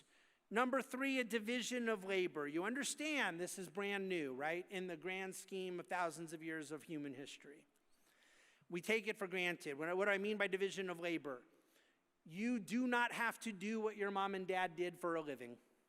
You do not have to work on the family farm. You do not have to work in the local factory that the surf lords make you work in.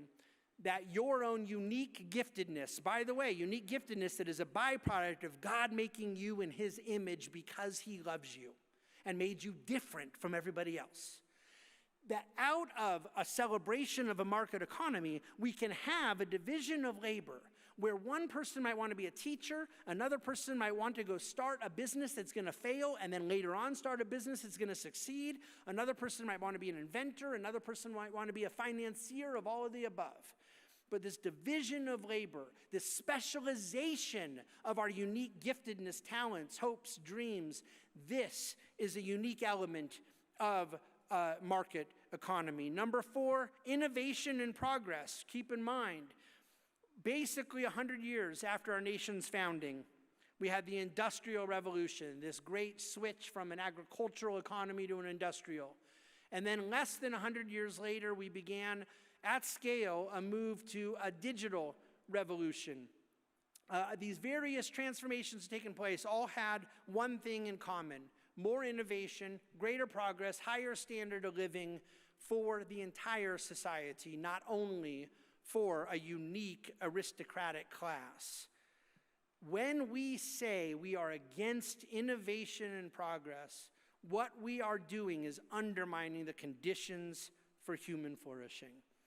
We may have sentimental reasons to like A more than B, but we cannot have philosophical reasons for allowing our sentiments to get in the way of the innovation and progress that drives a higher standard of living for all. 5, capital and labor enhancing one another.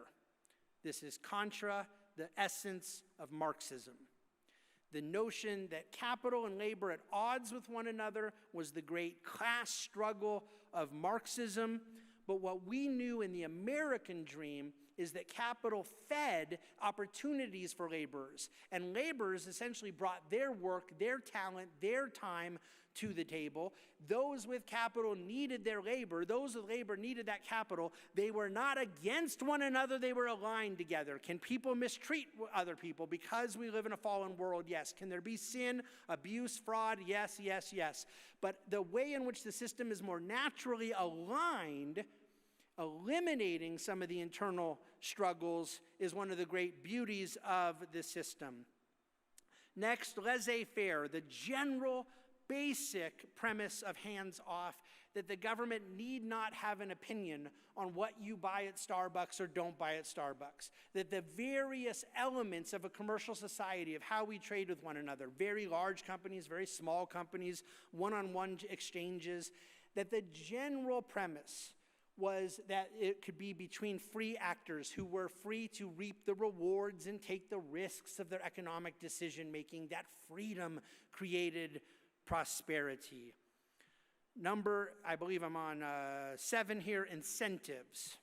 This was fundamental to the supply side movement of my childhood. The late, great Jack Kemp, eventually President Reagan, the entire editorial team of the great paper that Kimberly Strassel works for at the Wall Street Journal, Bob Bartley, whose book 7 Fat Years was so revolutionary in my upbringing, Art Laffer, others, that understood that incentives, which was just, by the way, this wasn't a new thing in 1978 or 1982, but from the basic beginning of classical economics, that we operate off of incentives because God made us in human nature with reason, with rational faculties, and that incentives to drive productivity were good and disincentives to productivity were bad.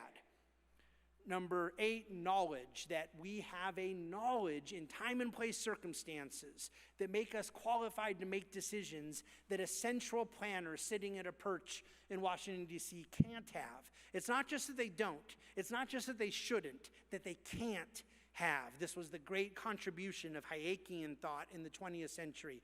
The fatal conceit of believing that DC could ever have the knowledge necessary to tell a small business person in Lakewood, Colorado what they ought to be doing. And number 9, that we have an economic objective, an agenda of addition and multiplication, not subtraction and division. That we do not believe in managing an economy by confiscating and redistributing. That what our vision for economic growth is addition, is multiplying, is yield, is taking the raw materials of God's earth and building it into something more. This is a distinctly Christian, it's a distinctly American understanding of economics. And finally, number 10, the subject of my last book, which was called Full Time, Work in the Meaning of Life. The great 4-letter verb of all economics, work.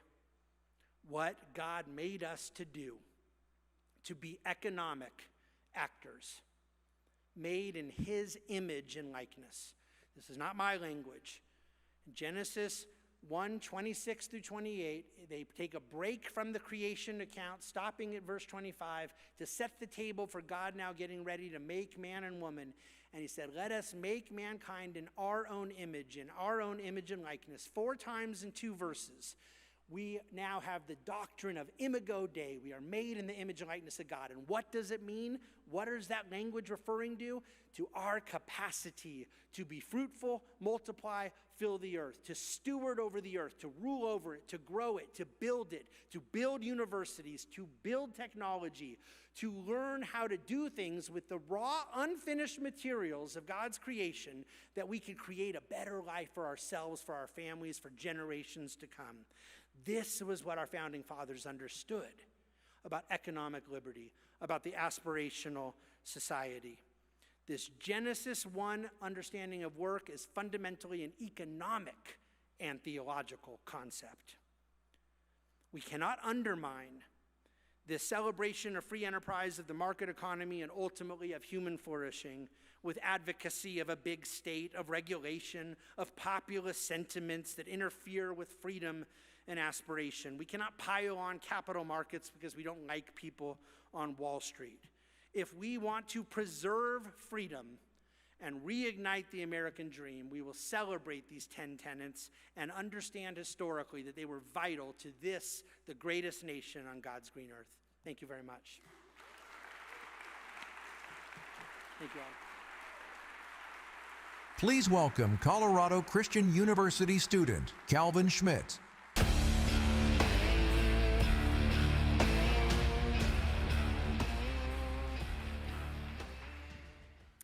The fundamental rights of humanity, those said to be self-evident, have been questioned, pushed around, and even silenced. The role of government is to be used as a tool, not as a controlling, tyrannical power. With an actual background as an outspoken critic of government mismanagement, to being an actual dissident, standing firm in the face of police violence, being arrested, being prosecuted by such a tyranny, Topher Field is a globally recognized thought leader, podcaster, commentator, and satirist. Topher Field is best known for his defense of civil liberties on the front lines of battleground Melbourne during the protests against COVID lockdowns in his home city of Melbourne, Australia. However, even since 2009, he has been defending fundamental human rights such as freedom of speech, capitalism, free trade, parental rights, and more. Being able to cut through complex issues with simple insights, communicate with clarity, compassion, and wit. Topher speaks and podcasts, mainly on his own Topher Field podcast, on a wide range of contemporary topics, including his personal story, fundamental liberty, tyranny, self-defense and gun rights, the Christian theology of civil disobedience, and the role of we the people in keeping government power in check by limiting our obedience with government when government goes too far. To sum it up, Topher's work is best known by his signature phrase, "Good people break bad laws." Please join me in welcoming Topher Field to the stage.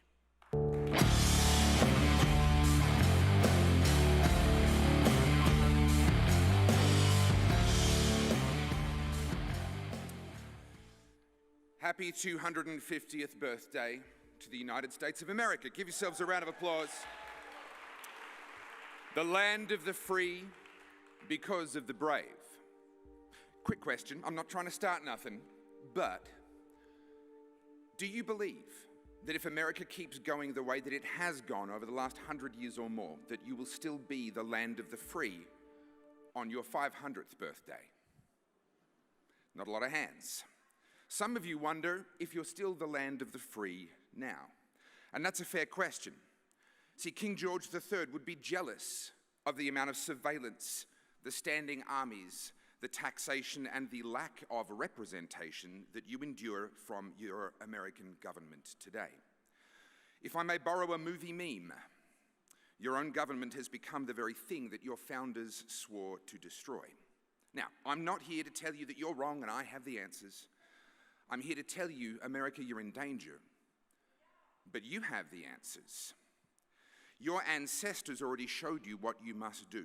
And I'm not here to tell you that you need to be more like Australia or more like Europe or anyone else. America, you need to be more like America. But not the modern one, the original one, the one that believed in freedom and inalienable rights and risking your lives, your fortunes, and your sacred honor.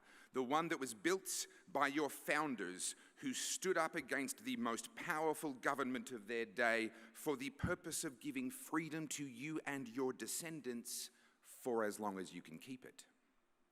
But that begs an uncomfortable question. How long can you keep it? And how do you keep it? What does that even mean? Well, if I may be so bold, I'd like to suggest that the greatest danger in America today is that there is too much 1984 and there is not enough 1776.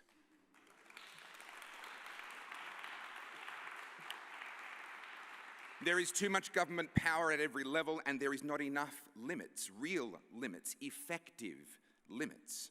So when I ask, will there be a 500th birthday, what I'm asking in practice is, how do we limit the power of government? In practice, effectively. See, constitutions, bills of rights, separation of power, these are good things. They help you to know when the government has exceeded its powers, but they're all dead letter and doomed to fail unless they are enforced by we the people. In practice, the limit of our obedience is the limit of government power.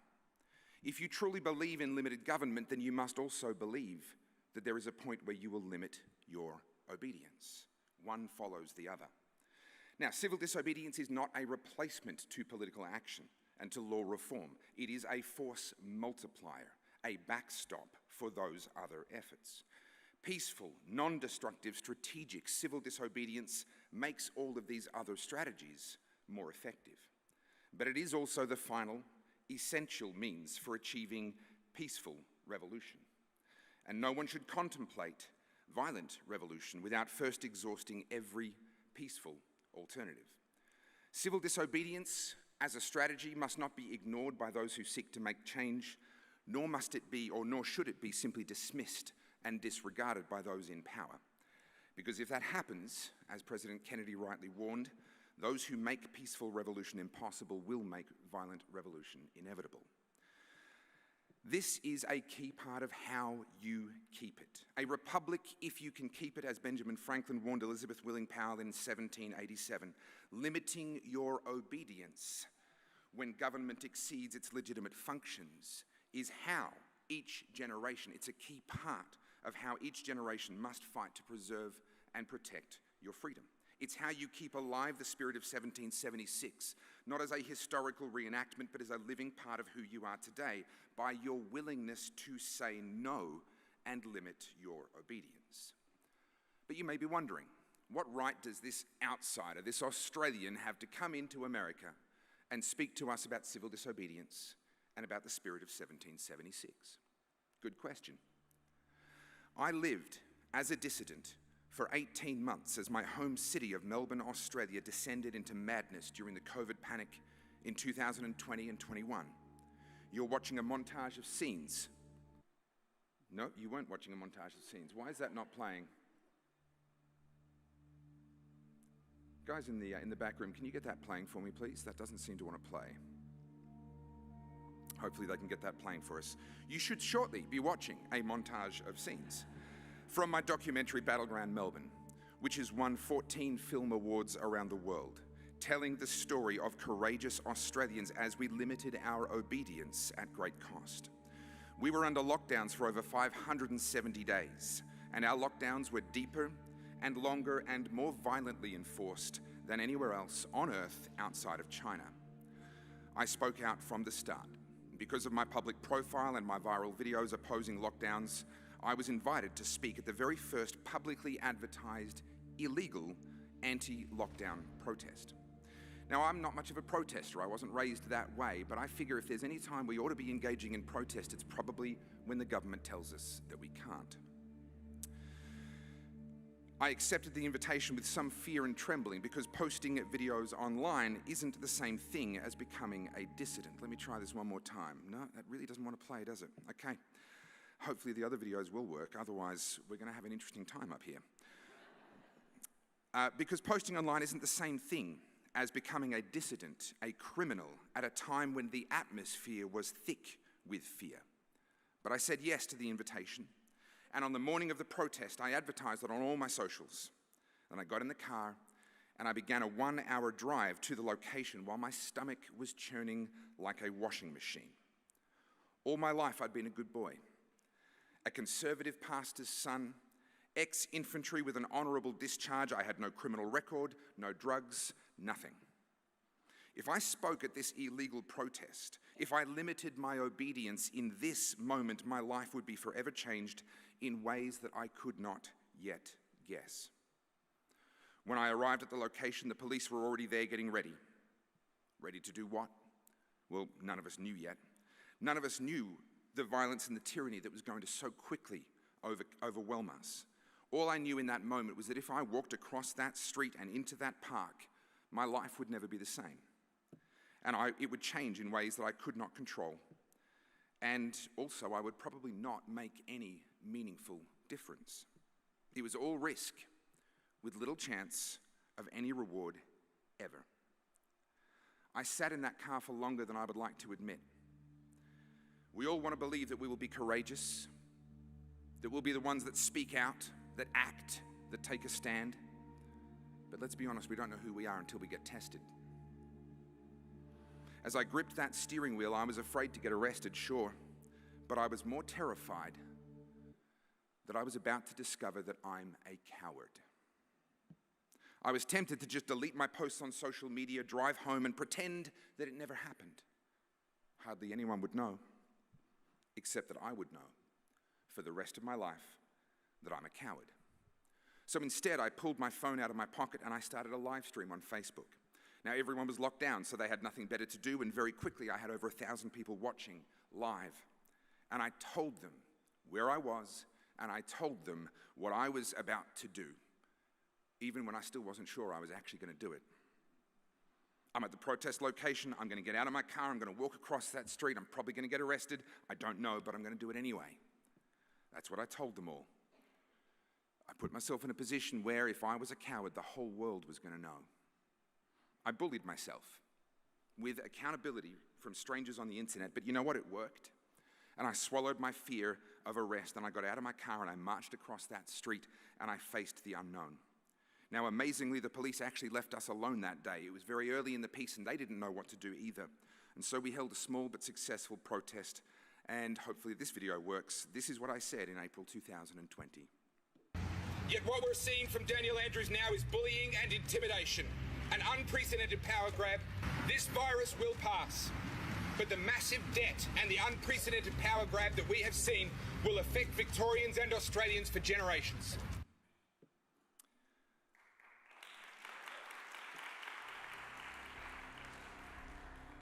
I passed my test that day, and thankfully the police left us alone that day, but that didn't last for long. As months passed, I continued to speak out and to engage in peaceful but uncompromising protest, even as they arrested pastors for opening their churches, rabbis for opening their synagogues, they arrested business owners for opening their doors, and they arrested protesters for protesting, and yes, eventually, that included me.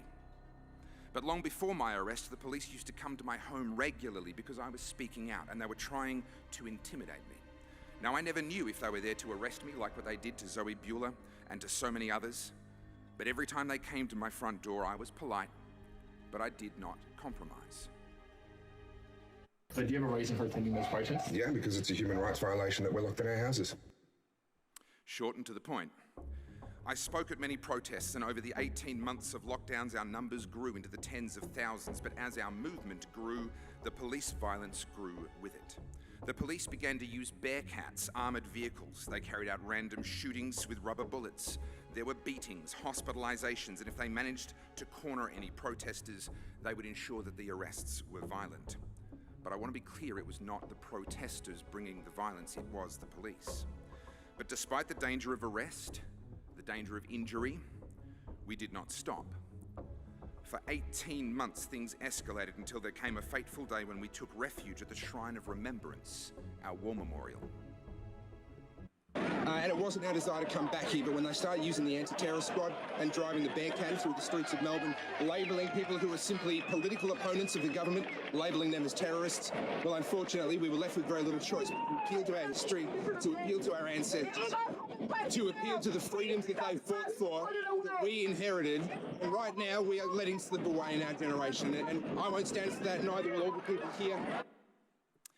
We were appealing to our ancestors and the freedoms they fought for, just as you must stand today for the freedoms that your founders, your fathers, risked everything for 250 years ago. Do you know what a father is? Not just biologically, not a dad, a father. It's someone who's willing to give you everything that they are, down to their very bones, in the hope, the dream that you will use it to become greater than they ever were. That's a father. Now, I'm a father. I have a son and 2 daughters. Raise your hands if you're a father, or if you want to be a father at some point in the future. Yeah. A father is, for most of us, the only man in our lives who truly hopes that we will eclipse him. Everyone else is competing with us. Our father is rooting for us. Now, if you're a single young man in this room, and you still want to be a father, knowing that it will cost you everything, that it will require you to sacrifice everything. Can you raise your hands if you're a single man? Single ladies, look around. You're welcome. Hey, there's a population crisis. I'm just trying to help out, okay? Just trying to fix a problem here. But I am a father, and as a father, I'm writing the origin story of my children every single day. For my son, I am the answer to this question. Who is my son's father? It's not a paternity test that I'm talking about, it's a character test. As I spoke out and participated in peaceful but allegedly illegal protests against the deepening lockdowns, I had Christians, pastors, friends, and even family coming to me and saying, stop. Stop speaking out. Stop causing trouble. Stop protesting. You're a father. You could get hurt. Think of the example you're setting for your kids. Think of your children. It's exactly what I was doing. Is my son's father a coward? A man who falls silent when he knows he should speak? A man who does nothing when he knows he should act? I was deciding who my son's father was with each passing day and with passing each test. When I speak of ancestors, of appealing to our heritage, of fighting for freedoms bought with blood and sweat and tears, I'm not just talking about past generations. Of the fathers long gone, I'm talking about the present generations, and even the fathers in waiting, whose sons and daughters aren't here yet. Just a few hours after I appealed to our ancestors and the freedoms they fought for, Victoria Police lined up like a firing squad and opened fire with rubber bullets into the unarmed, non-violent protesters. Their rubber bullets bounced off the stones of the war memorial that we built to honor those who sacrificed their lives for our freedom. Now, you can watch the full documentary, Battleground Melbourne, for free on my website. Hang on. There we go. topherfield.com. Did that play? Sorry, did that video play? It did. Okay. You can watch the full documentary, Battleground Melbourne, for free on my website, topherfield.com. Just go to the documentary tab. All of that history is why I can stand here today and speak to you about civil disobedience, limiting our obedience. But I'm not actually here to talk about COVID, and the things that I did in the past. I'm here to talk about you and the things that need to be done in the present, about what it means to be the descendants, whether by blood or by adoption, of fathers who gave their lives, their fortunes, and risked their sacred honor as true fathers, giving up everything in the hope that you, their descendants, could become something even greater. But you and I both agreed at the start that the freedoms they sacrificed for are now in danger of being lost. You are the sons of those fathers, the daughters of those fathers. Will you allow their sacrifices to be lost on your watch? America, you cannot remain the land of the free unless you are also the home of the brave. The American people must throw off the slavery of 1984 and recapture the spirit of 1776. Now let me illustrate the slavery of 1984 with a video from Melbourne. This is a courageous protester speaking with a heavily armed police officer at the height of the violence. Go home. Otherwise, they start issuing tickets. We don't want to do it, but we will do it, right? Well, if you don't want to do it, don't do it. Stand up for what you believe in rather than paycheck. Just go home, all right? We get paid to do this, mate. I'm just as over this fucking protest as you are. By protest, I mean lockdown, all right? Fair enough, unfortunately, fair enough. I've got to do what I've got to do. That's why I'm here trying to talk to you. You don't have to do that. You're choosing to do it for I'm not paycheck. skilled to do anything else, mate. So unfortunately, at this time of my life, that's what I have to do. And the people of us that aren't skilled, we don't get paid. We're not getting food at the moment. I hear you, mate. Those officers are the slaves of 1984. And of course, they weren't the only ones. And compromise takes many different forms. I regret having gotten the vaccine. I really regret having gotten the vaccine. I'm sure it's fine, but I just wish when the state told me to do something, I'd be the sort of person who said no. But it turns out I'm the sort of person who says, fine. I don't understand what's going on. You're telling me it's important. Okay.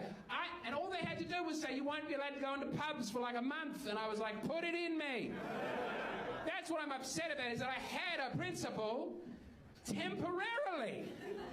Like, oh, if I was in Nazi Germany, I would have stood up to the regime. I wouldn't stand up to not being able to go to a pub for a month.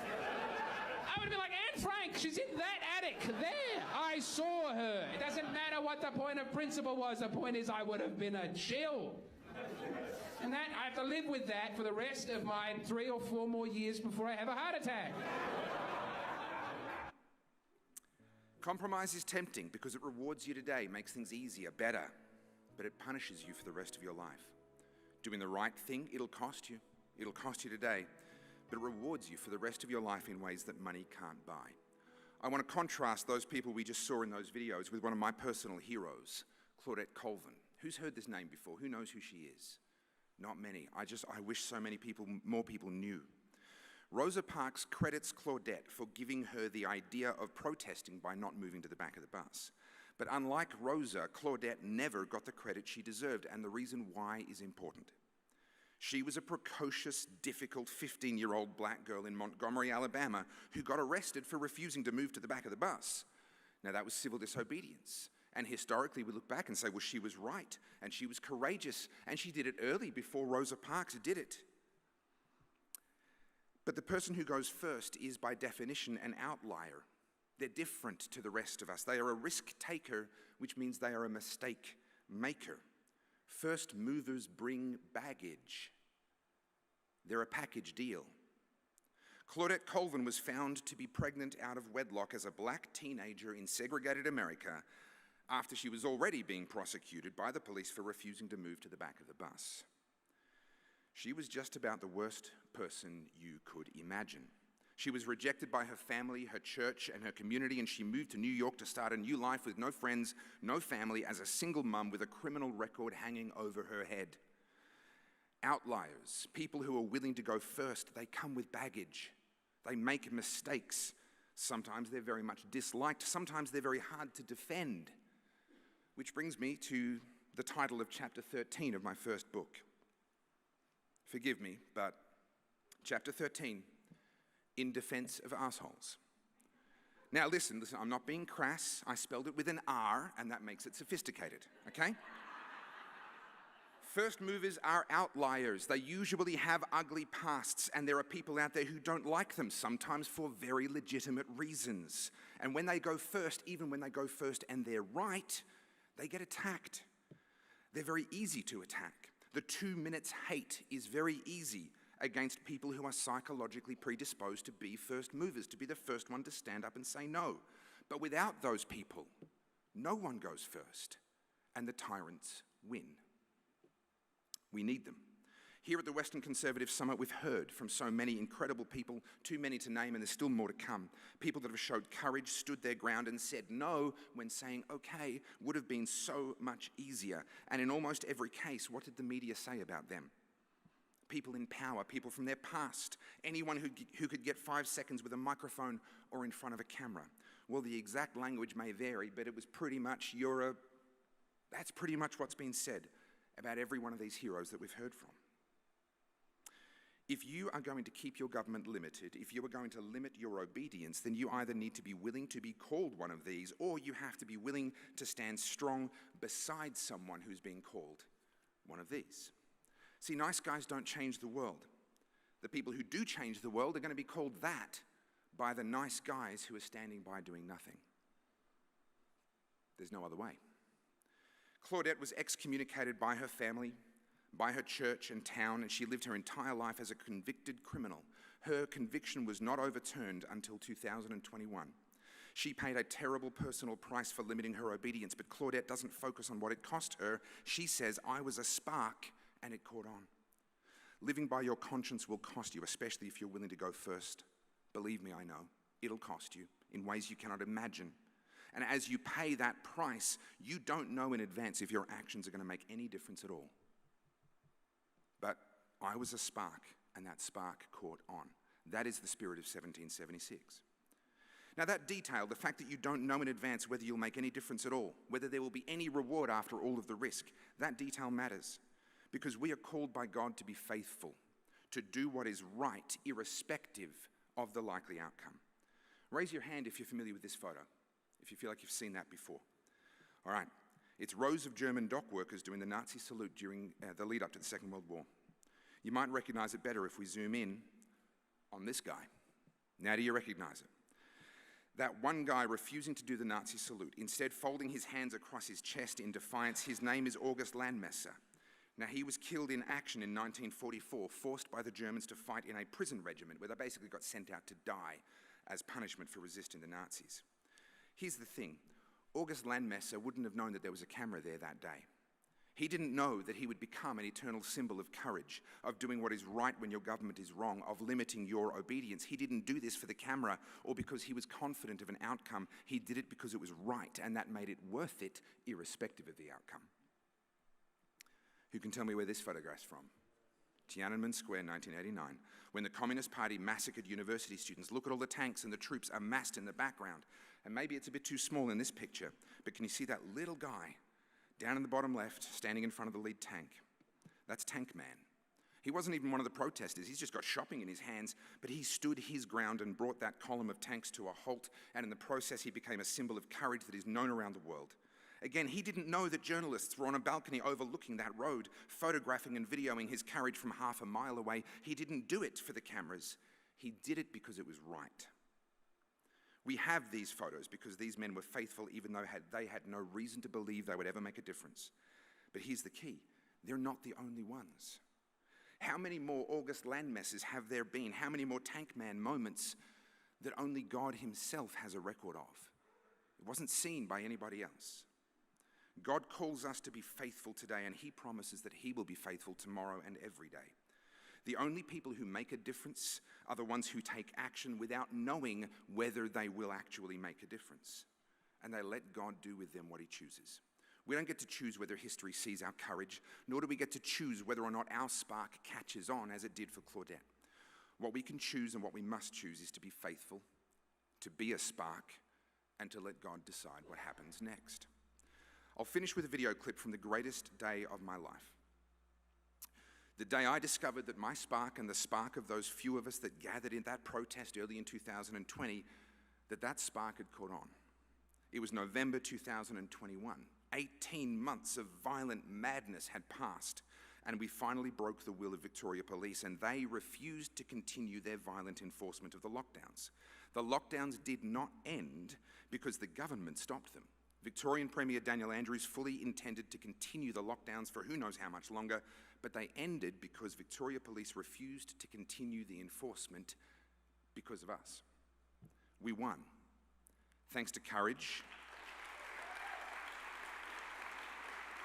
Thanks to courage, determination, and the power of being one of these. Sorry, but there's a reason I wrote the chapter. Finally, thanks to the movement that started with 70 people in a park and was then sustained by the sacrifices of thousands of my incredible fellow Australians, and that's why I made the documentary. I want their courage to be remembered. Finally, the harshest and longest lockdowns in the Western world were over, and hundreds of thousands of my fellow Victorians turned out to celebrate, and this is what I said to them on that day, the greatest day of my life. Getting to this moment has been a long road, a journey that has come at a high cost to many, many good people. Daniel Andrews has abused us, threatened us, sent armed agents of the state to some of our homes, and yet here we stand. Daniel Andrews has arrested us, imprisoned some of us, and sent men to shoot at us, and here we stand.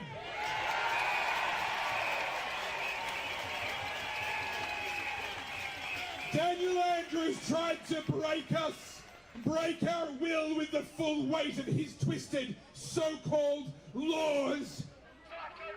But we realized a deeper truth, that good people break bad laws.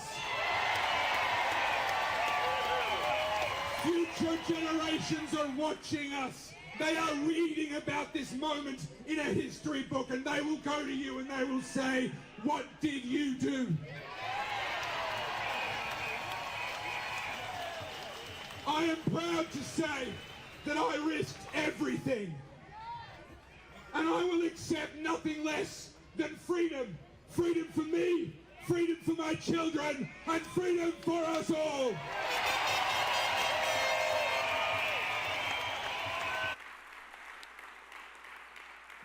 I was a spark. I still am a spark, and I'm here today in the hope that I may spark something in you. The future is in your hands. Future generations are watching you.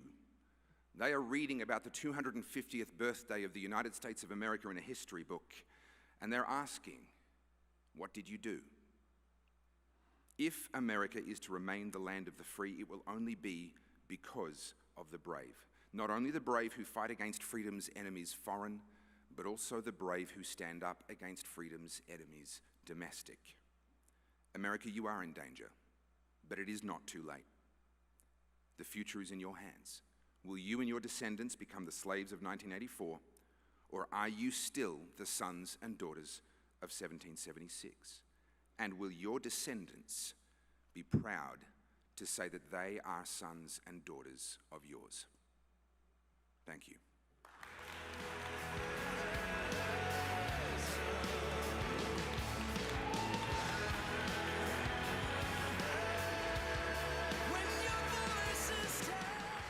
Please welcome Colorado Christian University student, Abigail Greisen.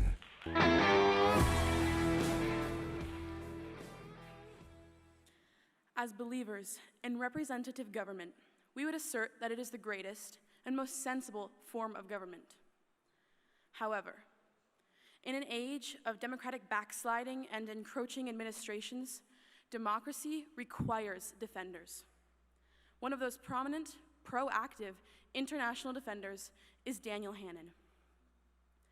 Daniel Hannan, Lord Hannan of Kingsclear, is a writer, historian, and economist. For more than 20 years, Lord Hannan represented Southeast England in the European Parliament. His tenacious advocacy for economic freedom, as well as national sovereignty, ultimately led him to play a central role in founding Vote Leave, the organization that successfully campaigned for the United Kingdom's departure from the European Union in 2020. Following the split from the EU, Lord Hannan was appointed to the British House of Lords as a Conservative.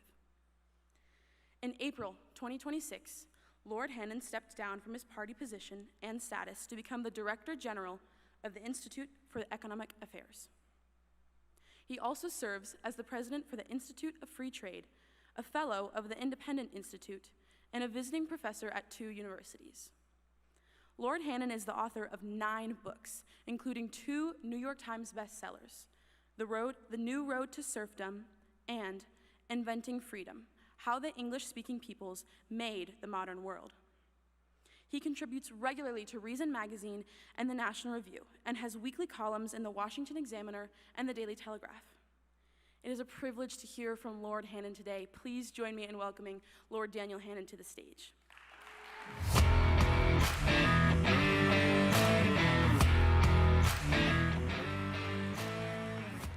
Well, good morning, ladies and gentlemen, and happy birthday.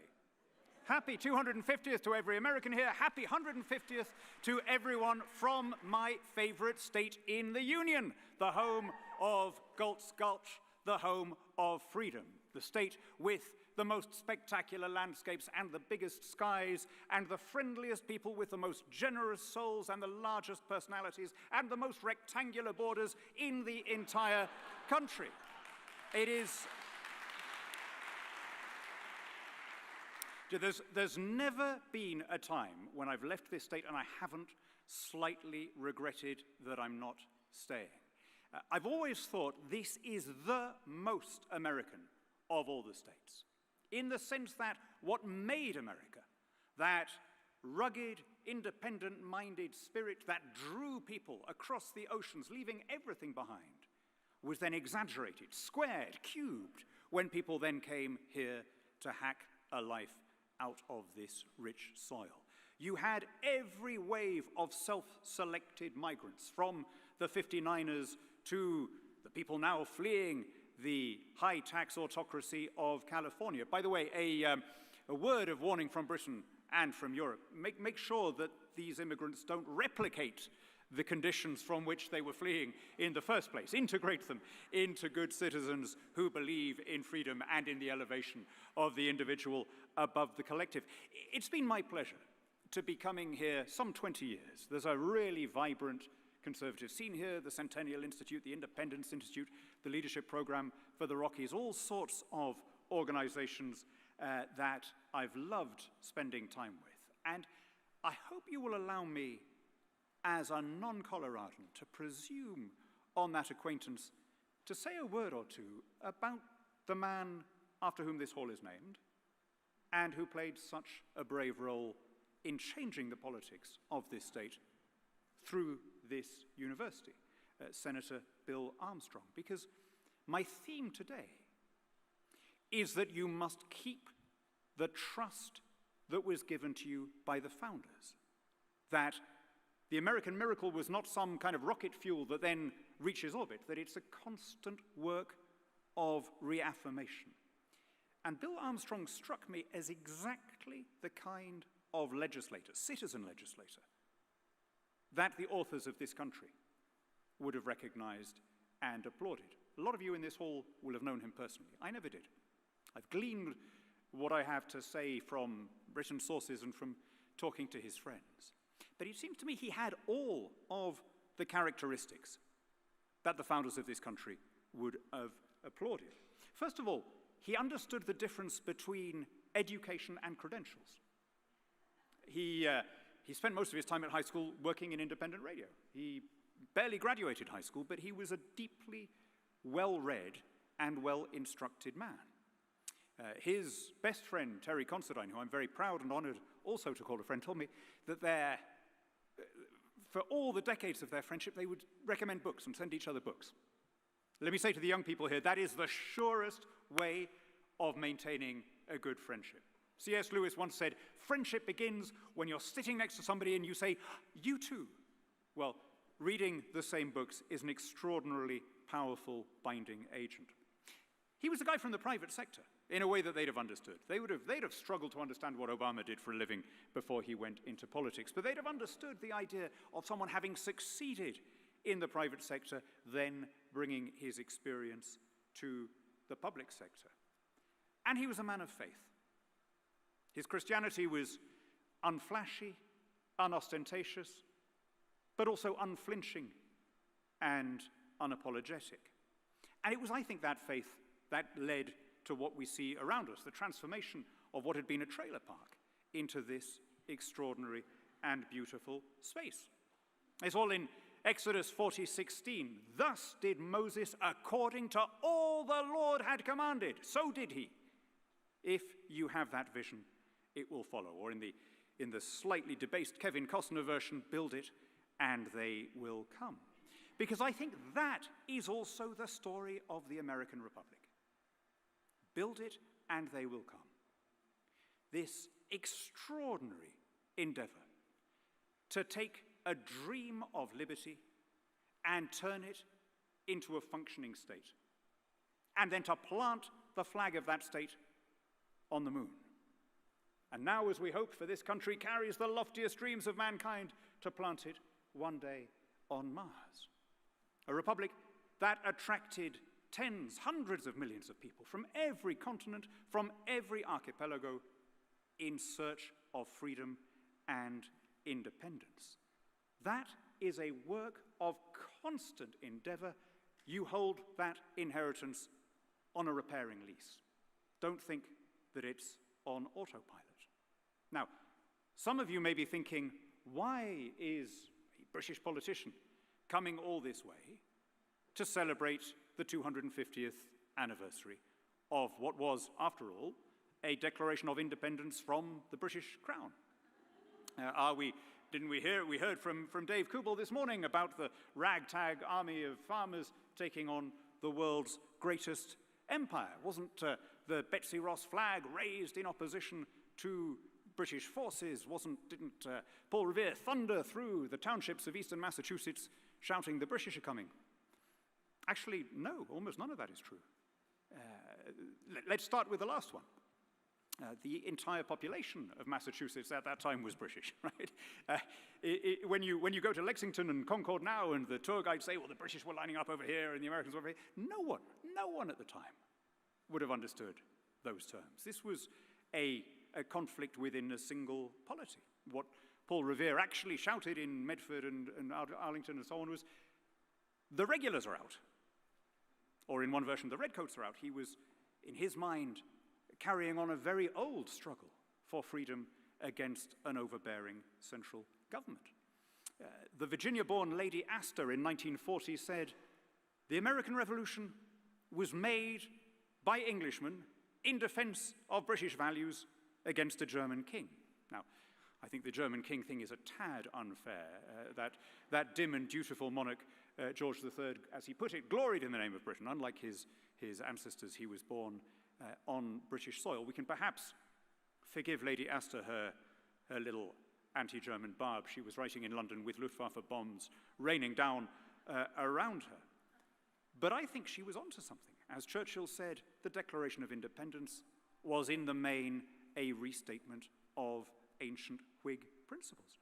So it's not despite, but because of being British that I feel a special investment in the success of this republic and its elevation and ennoblement, its elevation above the run of nations and its reconsecration of its founding values. I might mischievously go so far as to claim, Astor-like, that the American Revolution was won by Brits in the most literal sense, that there were many more people in the Continental Army of English and particularly Northern Irish ethnicity than were fighting for the crown. The king had to go abroad and find foreign mercenaries because he couldn't find any volunteers in Great Britain. And by the way, that is staring us in the face in the most basic primary source of all, namely the Declaration of Independence. When you go through the various grievances being leveled against George III, you come across, he is transporting hither foreign mercenaries to complete the works of death, destruction, and tyranny, i.e. not fellow Brits. So why do I tell you this? Because in their own minds, the founders of this country were as much conservatives as revolutionaries. In their own minds, they were defending the freedoms that they believed they had been born with as Brits. And those are freedoms that are still worth defending.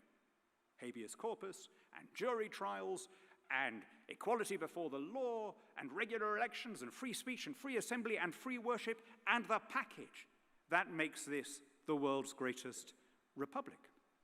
Now, It is true that it did take the British Crown some time to accept emotionally what it had accepted legally in 1782. There was indeed what must surely count as the world's most absurd war before the issue was definitively settled. I say the most absurd war because the 1812 war was fought over an issue that had already been resolved before the fighting began, and its only major engagement took place after peace had been signed, but before news of the signing of the peace had crossed the Atlantic. Nonetheless, that war did bequeath to this country one very precious piece of its patrimony, which is the poem that became, eventually, your national anthem, written about the attack on Fort McHenry. By the way, I don't know if you were all here yesterday morning, but I loved the way that Biff Gore performed the Star Spangled Banner. I mean, he is now so my favorite Gore.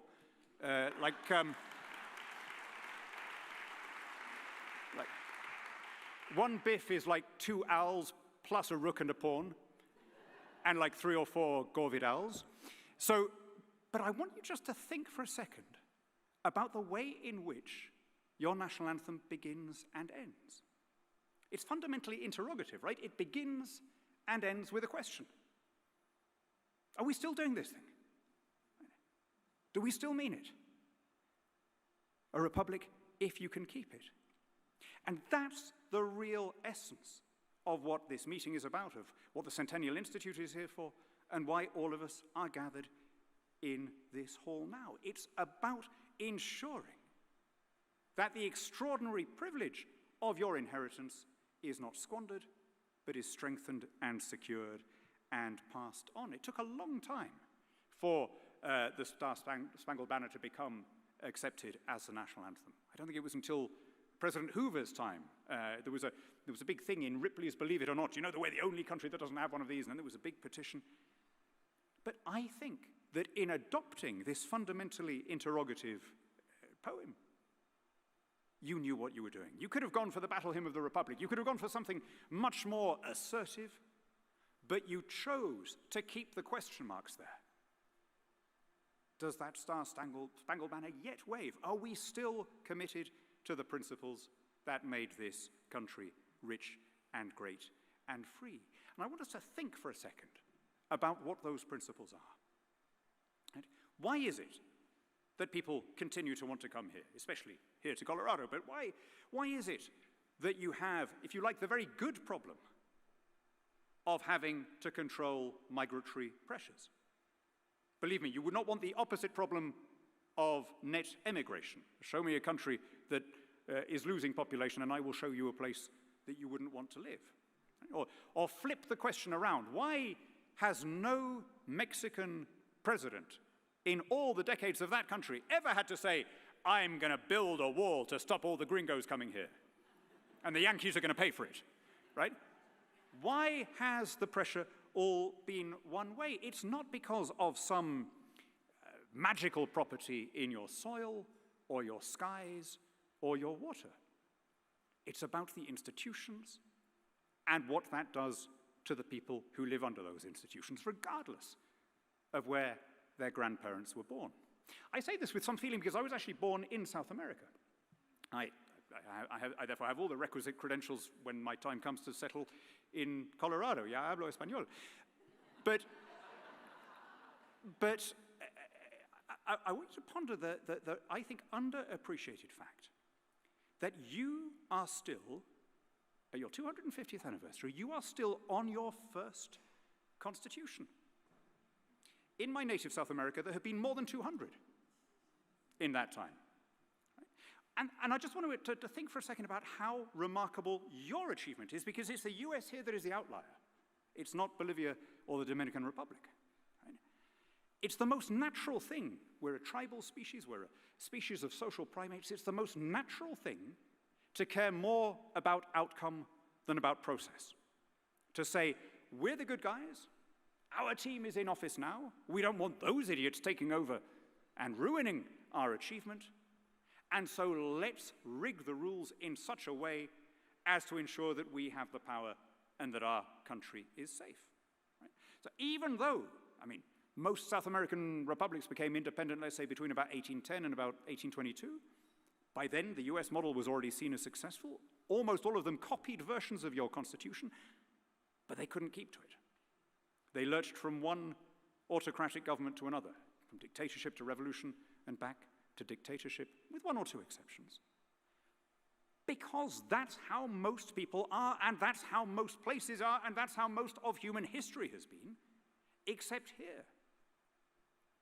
It's the most natural thing to become blasé about the things that are familiar, to take for granted the things with which you've grown up. But that achievement of remaining a place where power changes peacefully without anyone being exiled or shot or put in prison, where people accept the decision when it goes against them, that is extraordinary.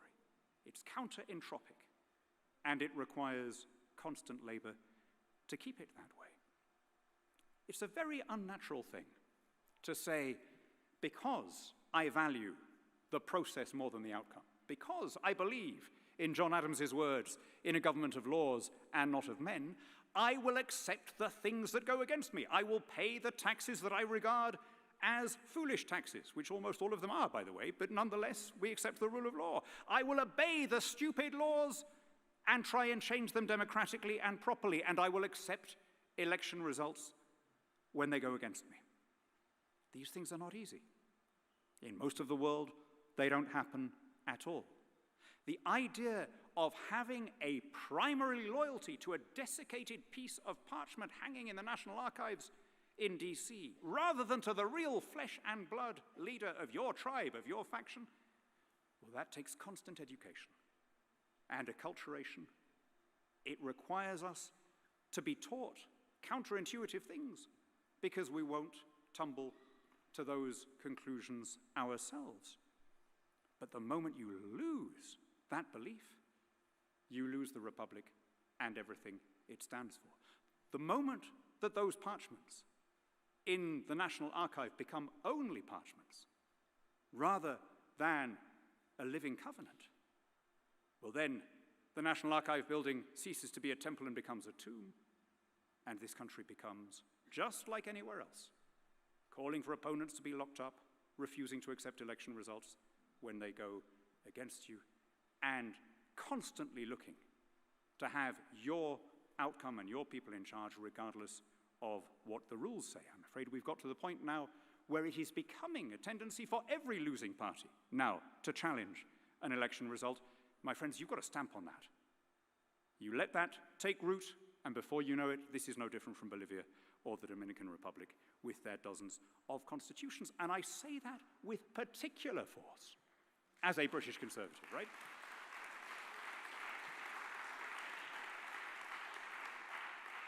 Because it's our common inheritance that you are in the front line defending. What happened in the old State House in Philadelphia was a miracle. And it was a revolution in a way that we need to remember what the word revolution meant in the 18th century. It was a literal revolution. When people used the word in the 1770s, they meant the wheel is turning, it's revolving. It's a revolution in the sense that that which has been set upon its head is now being put upright again. It was a reaffirmation of those ancient liberties that the founders saw as coming not only from the English Bill of Rights, but before that even to the Magna Carta, and before that to the folk right of Anglo-Saxon common law, this beautiful, miraculous system which places the law in the hands of the people, not the government, and that serves again and again as a defense against overweening rulers. I want us to think about how unusual those principles are, because as I say, the temptation is to think that this is kind of the natural condition of an advanced society, right? To imagine that when people get rich enough and educated enough, that every country will find its way towards the rule of law and an open society and personal liberty and the elevation of the individual above the collective. To see how rare that is, to see how exceptional and privileged we are, I want to take you back to another August. August 1941. A little bit cooler than here, Placentia Bay off Newfoundland, the day that FDR made the longest walk of his presidency. In a way that is now almost unimaginable, the US media in Roosevelt's time had connived to hide the fact of the president's polio from the nation. Every photograph showed him sitting or standing unaided. But that day, invited by Winston Churchill to join him on the decks of HMS Prince of Wales, Roosevelt was determined to walk himself. And so, supported by his son on one side and by a naval officer on the other, he made his slow journey across the deck of HMS Prince of Wales, whose band struck up the Stars and Stripes forever as he arrived. And what followed was the most vivid demonstration of what binds the English-speaking democracies together and what distinguishes us from the run of nations. It happened to be a Sunday morning. And so Churchill had the crews of the two vessels, HMS Prince of Wales and the USS Augusta, mustered together for a joint religious service. Churchill had chosen every detail personally and meticulously, down to the hymns, down to the reading that the chaplain gave from the pulpit on the deck. It came from the second book of Joshua. As I was with Moses, so will I be with thee. I will not fail thee, nor forsake thee. Be strong and of good courage. And afterwards, Churchill burst out exultantly the same language, the same hymns, the same ideals. When he said the same ideals, he was not making some bland generalization about being the good guys. Think of the world as it stood in August 1941. The entire Eurasian landmass, from Brest and Lisbon to Vladivostok, was under one form or another of authoritarian government. Liberty, freedom under the law, was thrown back to the English-speaking democracies and a handful of auxiliaries. So when we talk of universal values, we're being polite. The things we really mean, the things we're talking about, equality between men and women, regular elections, uncensored newspapers, habeas corpus, all the rest of it, these were values overwhelmingly developed in the language in which you are now listening to my words. And if they became universal values, it's because of the readiness of our countries to deploy proportionate force in defense of freedom. Imagine that the Second World War had ended differently. Imagine that the Cold War had ended differently. There'd have been nothing universal about those values then. That is our inheritance, and that is the trust that we bear in consequence. I loved the presentation we just had from Topher. For me, the most powerful bit was where he talked about doing his demonstration in front of the War Memorial in Melbourne, about summoning the spirit of his ancestors, about saying, we will be worthy of what you achieved in your time. I don't think he quoted it, but if you go in to what they call the Shrine of Remembrance in Melbourne, there's a big inscription in the middle that says, "Ye who come after give remembrance." And I think that is the ultimate defining feature of a good American citizen, or indeed of a good conservative in any English-speaking country. We have to understand that we are not just a random set of individuals born to a different random set of individuals, but that we bear this extraordinary patrimony and we bear the commensurate responsibility, that it is up to us to hold intact the freedoms that we were so privileged to inherit from our parents and to hand them on to our children. Ye who come after, give remembrance. And that's why I want to end with the interrogative form of your national anthem. Say, does that star-spangled banner yet wave? Are we still doing this? Are we still committing ourselves to that extraordinary formula that made this the greatest republic in the history of the human race? As long as you keep faith with those founding principles, as long as you keep intact that magic formula that elevates process over outcome, that elevates the individual over the group, that elevates freedom over tyranny, then the best is yet to come. God bless you, my friends. God bless Colorado, and God bless America.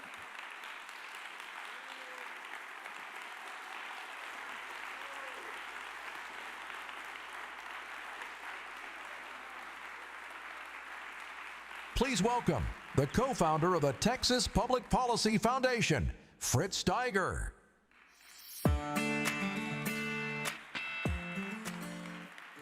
Thank you very much. It's wonderful to be here. Good morning to everyone.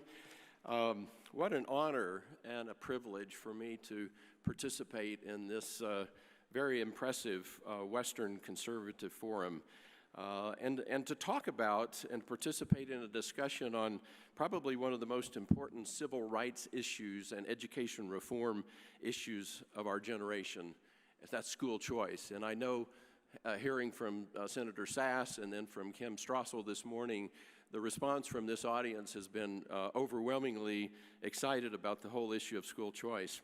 You remember Winston Churchill reminded us, success is the ability to go from failure to failure without losing your enthusiasm.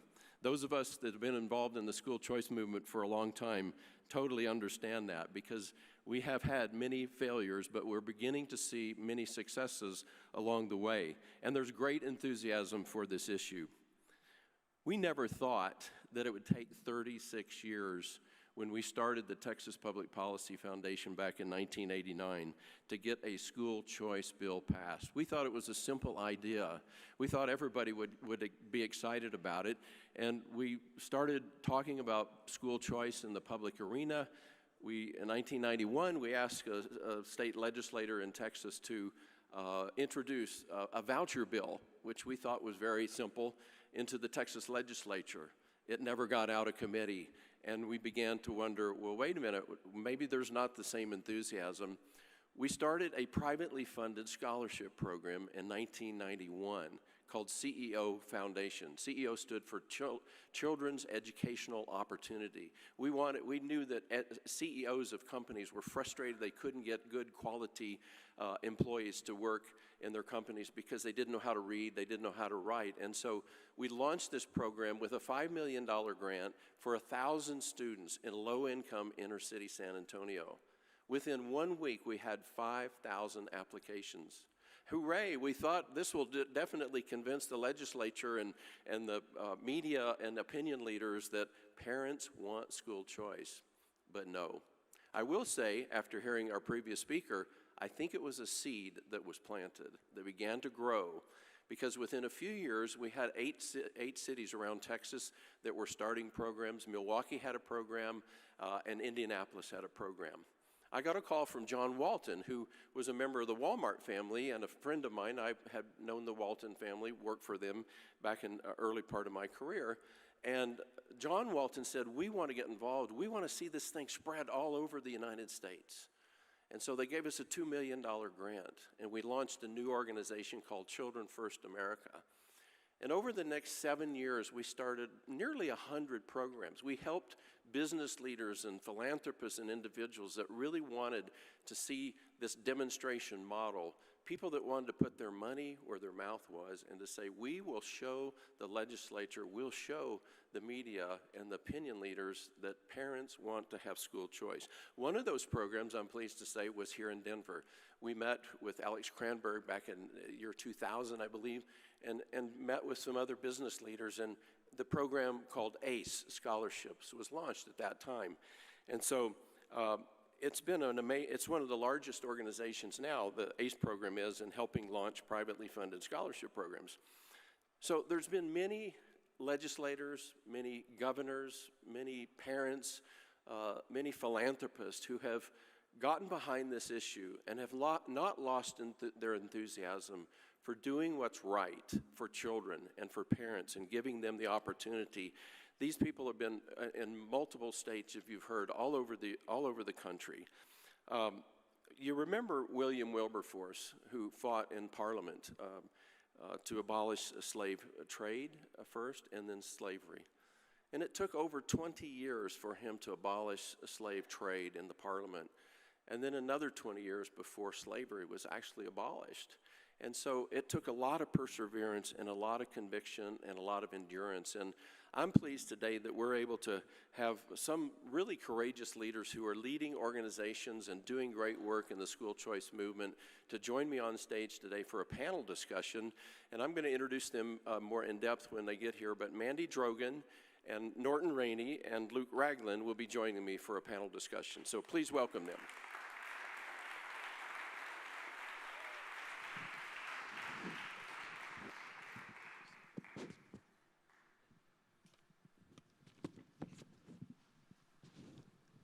You're in for a great treat here today because these individuals are all very committed and active in the school choice movement. And I'm going to start with Mandy Drogan, who is a colleague of mine from Texas. I've known her for a long time.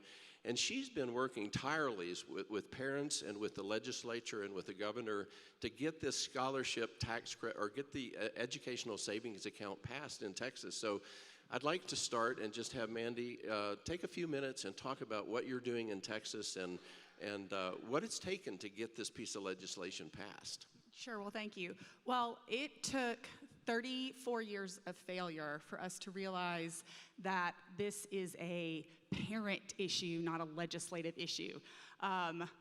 Fritz and so many other great leaders kept pounding the legislature with facts and statistics and white papers.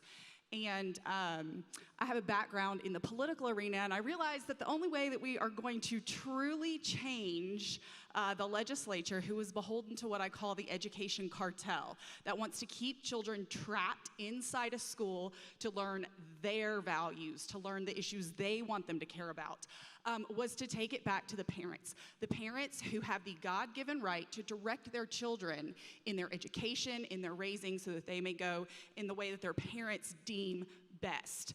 And so I started the Parent Empowerment Coalition, and I partnered with Governor Abbott, and we traveled around the state talking directly to parents and understanding that we were going to have to change the legislature's makeup and or the hearts and minds of the legislators.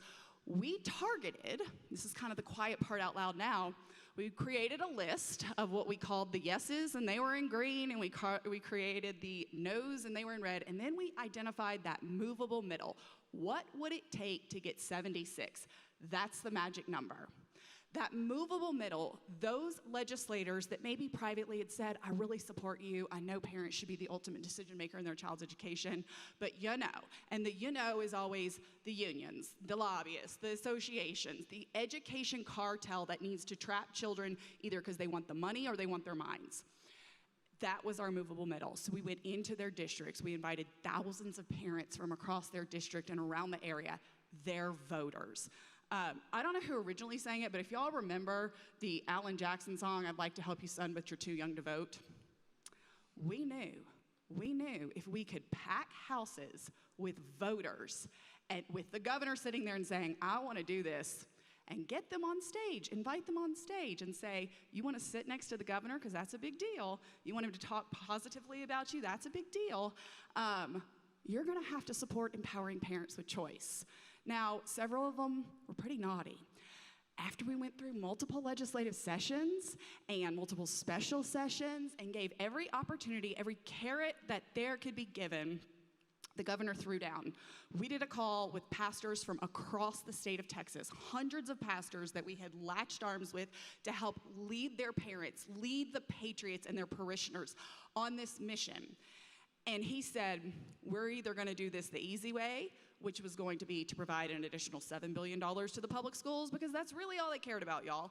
And we're going to empower parents with choice, or we're going to do this the hard way, and I'm going to come and take you out. They didn't believe him. They didn't believe him, and we watched as 21 Republicans, who many of them sat in church and claimed to support parental rights and claimed that they believed in a parent's right to send their children to whatever school, including a faith-based school, and they effectively stabbed every parent in the back. The governor went on the warpath. He took out 9 of them. He went into their districts. He campaigned against them. He brought in, he basically sent the message, another 5 said, I don't want to go through this. I'm just going to take, I'm going to step back. Basically, he completely flipped the legislature. If you're not aware, in the political space, about 97% of incumbents come back. They come back. This time, he completely changed the game. He went in, we had 14 new legislators, we had people that had left, and we had people that got the message real fast. Real fast. You're either going to empower parents to select the best education for their child, give an opportunity for every parent that wants a great Christian education, which is my personal mission. No parent that wants their child in a faith-based school should be denied access to that. And for the first time after 36 years of trying to convince legislators what the right thing to do, we built an army and we brought it to the Capitol and we said, whether you want to do this or not, we're bigger and we're meaner than any lobbyist or association or union that walks through these halls, and that's how we did it.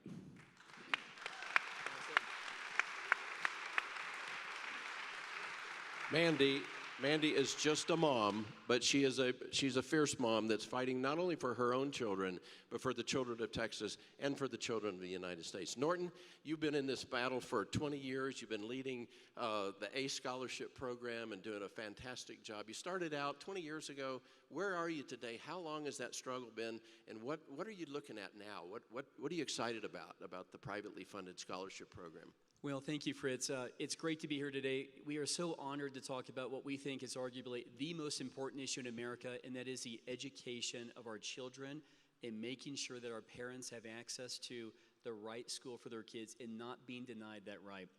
26 years ago, we had these courageous leaders in Colorado, these 5 businessmen who had a vision for a greater state of Colorado, and they saw a major issue in our state, and that was that too many kids were being denied the right to education. We saw that gang violence was higher, but more importantly, there was a crisis on our hands. Kids simply could not read. They couldn't write. They weren't proficient. And Fritz Steiger and John Walton, 26 years ago, came to Colorado, and they challenged those leaders with a multi-million-dollar grant and said, if you put money on the table, we will match you dollar for dollar. And I want to say the work of ACE and what we've been able to do has been made possible because of people who believed in this movement 26 years ago. So Fritz, to you and the late, great John Walton, you're the reason why at this time here, school choice in America has really exploded, and I want to say thank you for that. So thank you for your leadership. You're welcome. My pleasure.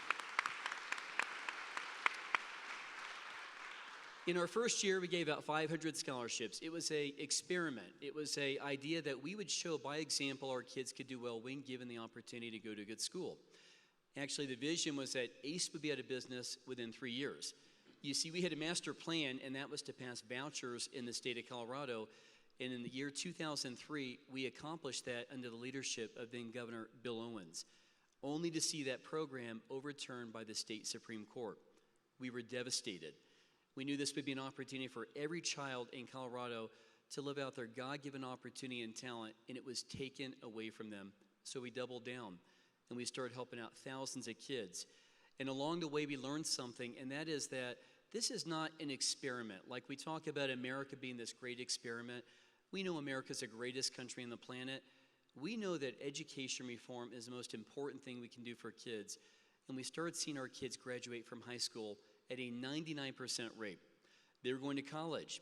They were going to the trades. They were going to the military. But something else we noticed, which I think is so much more important than just the data that we see from our kids, they were happier. They weren't depressed. And more than ever, we're seeing our children more depressed and more anxious and more suicidal than ever before. And you know what? I can understand why that is. When you're not being educated, you don't have a chance to succeed and live the American dream. And that's what we inherently believe at ACE Scholarship. We've given out over 140,000 scholarships. We've grown to 13 states. Thank you. Thank you again. These aren't just numbers, 141,000 kids who've graduated. These are kids who have a chance to now live the American dream. And so as an organization, we've been focused on policy efforts in many of our states. And I want to say thank you to Mandy Drogan. Thank you to Texas and what they've done, because they actually honestly really led the way as trailblazers in this country when they passed a $1 billion ESA program, or Education Savings Account program. And I remember when we testified in Texas and Mandy called us up and said, we need your data. Well, we have so much data, it's indisputable. But here's what would happen is we would testify in front of people like James Tallarico, who's now running for Senate in Texas. We all know James Tallarico, and what I saw when I testified in front of him is a man that didn't see the truth or who chose not to acknowledge the truth. He would literally lie about education and school choice and what we did, and he would sit there every time and look at you and lie. But when you put a child and when you put a parent on the stage in front of him, there was nothing he could say or anyone else could do to dispute this because they saw real children. And so now school choice is exploding. We'll talk more about the Education Freedom Tax Credit. It is a remarkable opportunity for our country, and more than ever, we should be smiling because the future is very bright for kids in America. Thank you so much, Norton. Thank you so much for leading this organization and helping so many children, not only in Texas, but in Colorado and around the, you're in how many states now? We're in 13 states. 13 states, okay, yes, okay. Luke Ragland is the Chief Impact Officer for the Daniels Fund, a philanthropy here that many of you obviously are aware of. Luke, you've had quite an impact on what's going on with school choice. Talk about what you're seeing in both not only the private sector, but the public sector as well. Yeah, so the Daniels Fund is a private charitable foundation. It was created by a guy named Bill Daniels. Bill Daniels was a cable TV pioneer. He was a great American, World War II fighter pilot, became extremely wealthy, left all of his resources effectively to the Daniels Fund. And one of the things that he wanted us to work on when he passed away was school choice.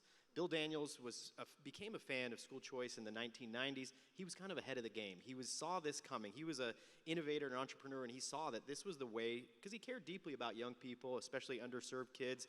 He saw that this was the way to do it, the best way to serve them. And so the Daniels Fund, we now invest in all sorts of school choice initiatives across the country, and I think it might be helpful to get a sense of the context or the moment we're in. We heard a little bit about that, but you know, the first time somebody wrote about school choice was in 1955. There was a guy named Milton Friedman that wrote about school choice in 1955. Yesterday was actually Milton Friedman's birthday. He'd be 114 years old. But he had this crazy idea that maybe we should, instead of having the government run the schools, we should give power to parents to choose. And that competition and choice, yeah, what a crazy idea. And that competition and choice would not only be good for individual children who receive that choice, but also for the broader system of education. It took a long time for that to take hold. Fritz, I know you've been a part of this from the beginning, and we made some great progress over the years. There were voucher programs in Milwaukee and programs in different states across the country, but it was slow going. Before 2019, there was really maybe one or basically zero universal school choice programs across the country. And then something happened in 2020 called COVID. America woke up. They saw what was happening in schools. They saw how schools responded to the crisis. They saw how their children were treated. They saw what they were learning. They saw the things they weren't learning. And America woke up. After COVID, now we have 19 states with universal school choice programs across the country. And importantly, we have a new federal education freedom tax credit. And so I want you to understand the moment we're in is unique. We have something powerful. People have been working at this for many, many decades, and we have hit that moment where exponential hockey stick growth is happening, and we have to seize it. And every single person in this room has the ability to take advantage of this new federal tax credit. I want to give just a little bit about it so everybody understands it. This is an incredibly powerful thing, potentially the most powerful thing to happen in school choice in American history. As a part of the One Big Beautiful Bill, there was a tax credit, an individual tax credit that's up to $1,700. That's a 100% federal credit, not a deduction, a credit. That means that Norton, he can either send his $1,700 off to Washington, D.C., or he could send his $1,700 to ACE scholarships. To a qualifying scholarship granting organization can receive $1,700 cost-free from the donor. Again, a 100% credit. It doesn't cost you anything to make this. This is a wildly powerful tool. If you think about, just like even in the room, I was kind of doing a little math. Let's say 250 people in this room decided to take advantage of this tax credit. And let's say there's a lot of movers and shakers in here. I see people with spheres of influence. I'm laughing at you, Shari, in the audience. Could you get 10 people to take advantage of this tax credit to send to groups like Norton's? Could you get 10 people? Could everybody in this room get 10 people? I think the answer is almost certainly yes, if you decided you want to. If everybody, 250 people in this room, that's $4.2 million every year for school choice initiatives, just from the people sitting here in this room. This is an incredibly powerful tool. So it's not just that we're at a moment because of COVID, because America woke up, but also you have something to do about it like never before. So I'm challenging everybody in this room today to think about how you are going to be active on the Education Freedom Tax Credit. Yeah, thank you so much, Luke. Gosh, I wish, Norton, I wish we'd have put a QR code up and taken advantage of that fundraising appeal. Take a moment and just each of you respond to this question. What are the biggest challenges that you're facing in Texas and with private vouchers and what you're doing, Luke? You know, 100,000 students is a big win for Texas, but there's 6 million children. How do we expand and accelerate this thing in the time we have so we don't lose any more children to, you know, poor performing schools and we lose them as citizens of America? So I firmly believe we are in the middle of a cultural revolution, and while we just celebrated our 250th anniversary, if we do not course correct the entire education system, from the teachers training programs down to what's going on in kindergarten, we are going to lose our nation and not have a 300th. And I firmly believe that. So you're right, passing the largest day one program was historic. That is an exit ramp. That is a ramp for parents that don't have the resources to strike the check for the private school or to get into a great classical charter school or whatever it is. You have to have that to actually force the marketplace to get better. But let's be clear, the entire education system is absolutely broken, and that is where the majority of our children will go. So in Texas, what we're also doing at the foundation is leverage the parent empowerment movement that we created with parents that it was 4 steps. It was 4 steps in the messaging. We believe that every parent should have transparency into what their child's learning while they're learning it. There should be respect for the parents. There should be a high quality education available. And ultimately there must be choice, because if you're zoned, assigned, dictated government public school is not providing that, a parent regardless of their income has to get out. So also what we've taken on is, if you're not aware, Texas passed in September of last year at our State Board of Education. We threw out the old way of doing social studies, which is what every single one of your traditional public schools are doing, is a fragmented history where you've maybe got Colorado history in 4th grade and maybe 7th grade and U.S. history there. What we did was we made it a chronological, comprehensive, classical-based history structure where we are starting children from the very beginning. I'm talking kindergarten. You're learning about Alexander the Great. You are learning about Socrates. You're learning who Aristotle is. You're learning these names. And then, of course, George Washington and James Madison and our great leaders that built our country. You are learning all of this. And then starting in the 3rd grade, after all of these seeds have been planted, we go into a spiraling chronological, this is so important, a chronological history for our students so that they understand context. That is so important. When you have a majority, you have over 50% of Gen Z that believe that slavery was started by America. Cato just released a poll that was saying that they believe that 62% of Gen Z have a favorable view of socialism and 40% a favorable view of communism.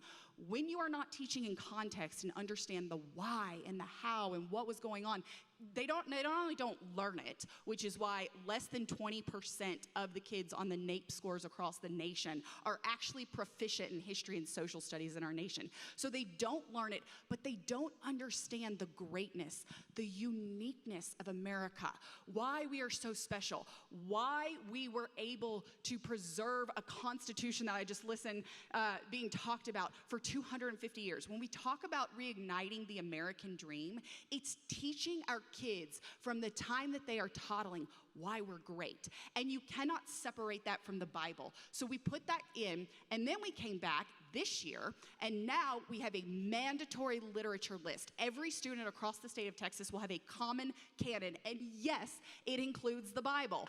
Why? Thank you. It is huge.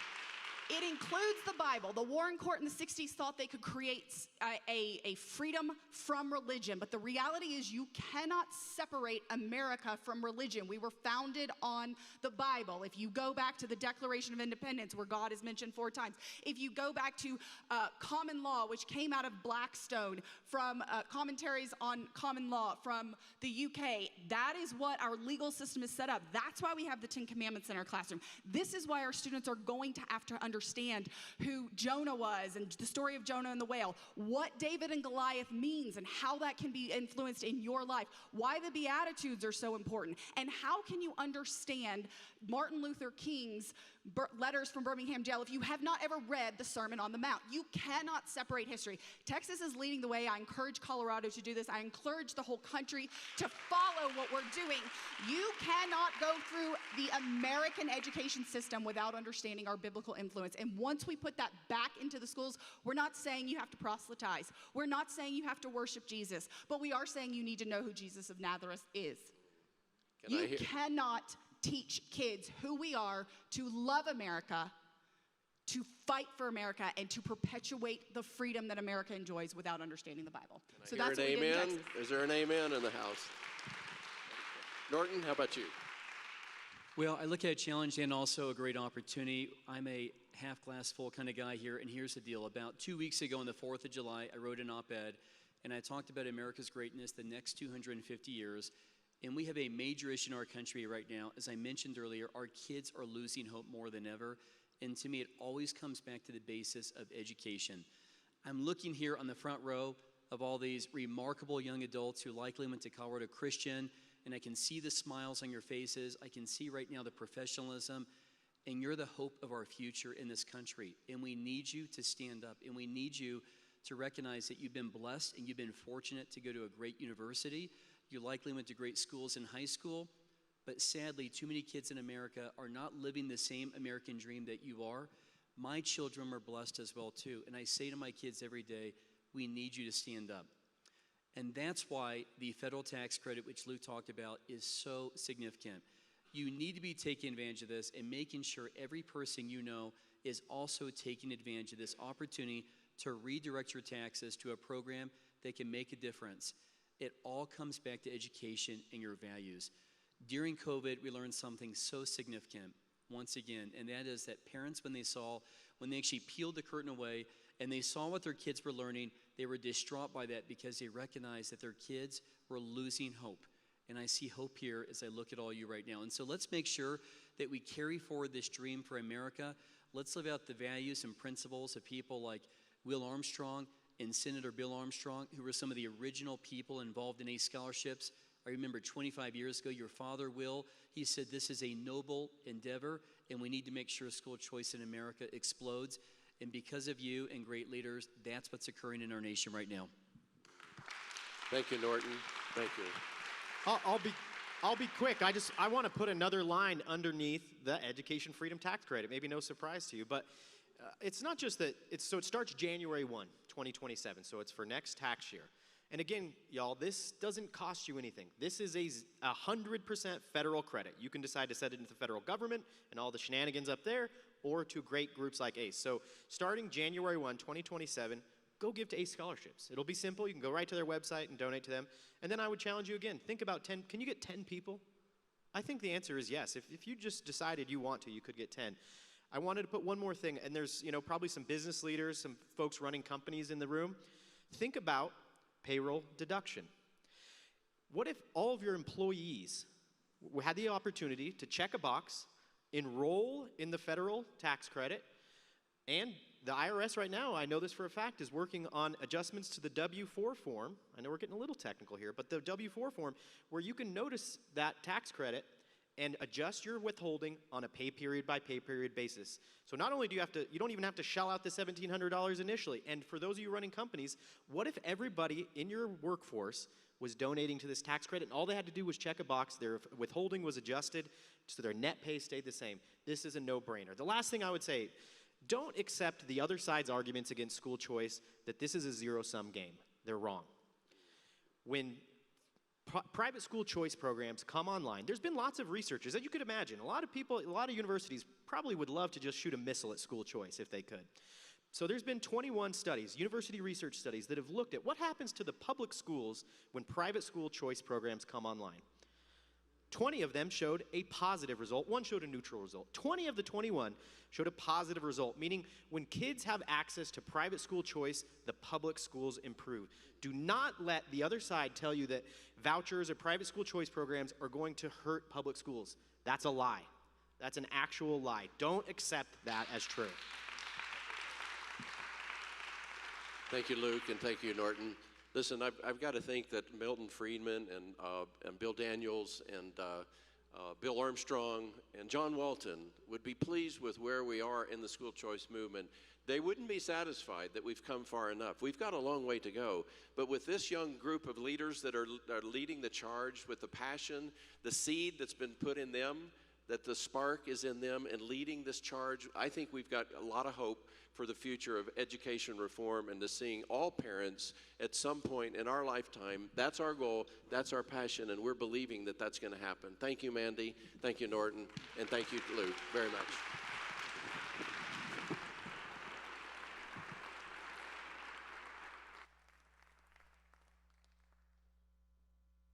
Please welcome Colorado Christian University student Lucy Polvote.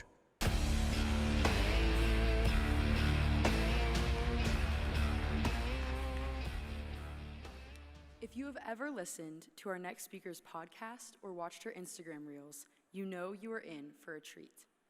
Longtime national TV broadcaster Sage Steele is now the host of The Sage Steele Show. Previously, she was a fixture at ESPN from 2007 to 2023, primarily hosting SportsCenter and countless live events, including the Super Bowl, the Masters, the NBA Finals, the World Series, and several other national and international sporting events. Sage was also the lead host of the network's NBA coverage, hosting NBA Countdown on ESPN and ABC from 2013 to 2017. Outside of the sports world, Sage has hosted events such as the Scripps National Spelling Bee, been a featured guest host on ABC's The View, a guest on Jimmy Kimmel Live, and profiled by numerous publications. Sage's journalism career began in 1995 after graduating from Indiana University. She held producing, reporting, and anchoring roles in local markets before landing similar roles at regional television networks in Tampa, Florida, and Washington, D.C., Baltimore area. Beyond the spotlight, Sage has served on the board of directors of the Boys and Girls Club of America, among many other philanthropic causes, and today she is on the board of trustees for her alma mater. Most importantly, Sage is the proud mother of 3 children, ages 24, 22, and 20, and resides in South Florida and Nashville, Tennessee with her husband, Dave Barbuto. Sage Steele exemplifies what it means to reignite the American dream. She stands boldly for what she believes politically and biblically, courageous despite what the world may say. Her heart for God is evident in her convictions and the joy she exudes through her work.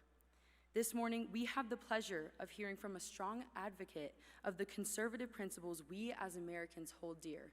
So, ladies and gentlemen, join me in welcoming Sage Steele to the stage.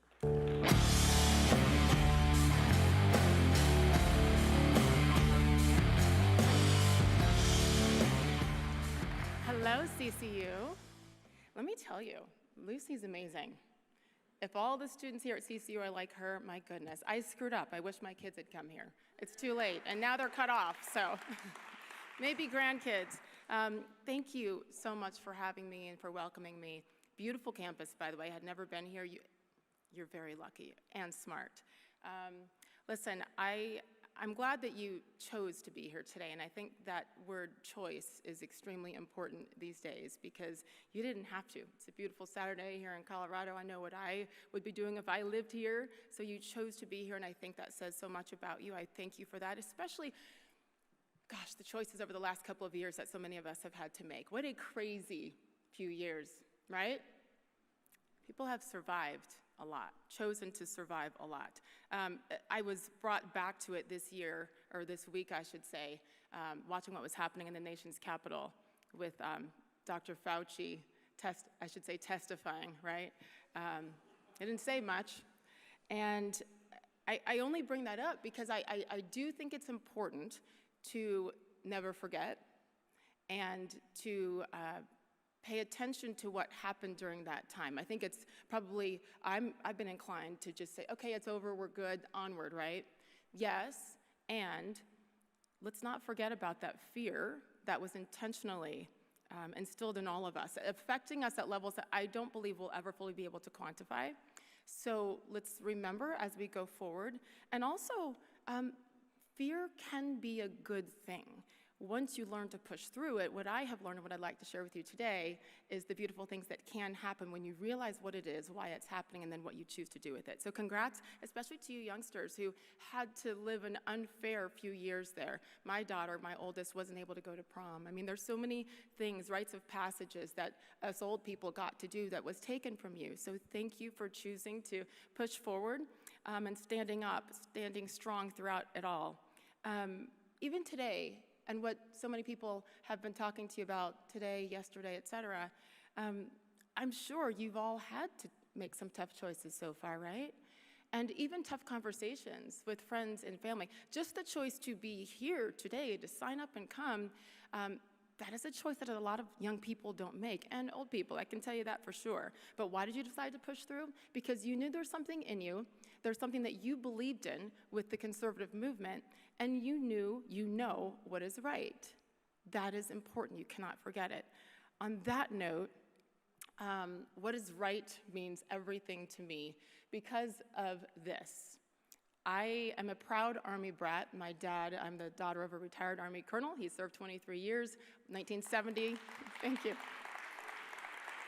I'll tell him you're clapping because I did nothing, but that's for him.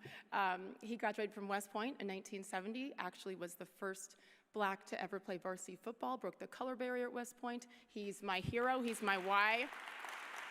And this is part of the cadet prayer that every cadet was required to memorize. This is just one snippet of it, and this is what he had me and my two brothers memorize as kids. Make us to choose the harder right instead of the easier wrong. Never to be content with a half-truth when the whole can be won. Write it down. Talk to me later. I'll repeat it to you. I had no idea when he was forcing us to memorize this as kids, it was so annoying, how many times I'd be able to apply it to my life. What I also had no idea about is how my parents had to do that exact thing. I'll bring it back at the end, guys. I'm sorry, I promise. I'll bring it back because I'm about to click out of it real quick here. What my parents had to do to choose the harder right through something that they probably never dreamt of back in 1971. I'd love for you to take a look at this clip. It is part of a much longer clip that is permanently pinned on my X page, my X account if you want to go see it. NFL Films did the story. That's a long story, but this snippet is something I had no idea about until the piece aired. Take a look.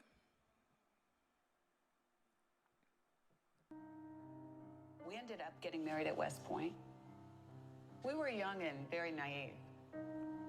My parents pretty much disowned me and didn't come to the wedding or anything like that. Mom and Dad won't talk to her because she married a Black man. They were in Panama, and she called her mom to say, I'm gonna have a baby, and her mom hung up the phone. Because of my parents and all, I didn't count on other people. It was just, I knew I could count on Gary. There were many things that were said about what a relationship with a Black husband would be and how you would end up being treated, etc. And so how are her parents going to know she's okay? So I believe it was once a month. Once a month. And once a month, I would pen a letter. Here's where we are, here's what's going on, here's what we're doing together. Never received a return letter. They were always really nice letters. I mean, I questioned them every month. I'd say, I don't know why you're doing that. I do not know why you're doing this because they'll never write you or anything. And he'd say, they need to know you're okay. All right. It was the right thing to do. Yeah. It was to prove a point. You know, I am taking good care of this young woman. I am doing the right thing. When we finally did get together and I had the opportunity to meet her father, he says, Gary, in his voice, you know, he says, Gary, I'd like to just forget this and move forward from here. And I guess there was a little bit of a burr under my saddle there. And I said to him, I said, Duke, I said,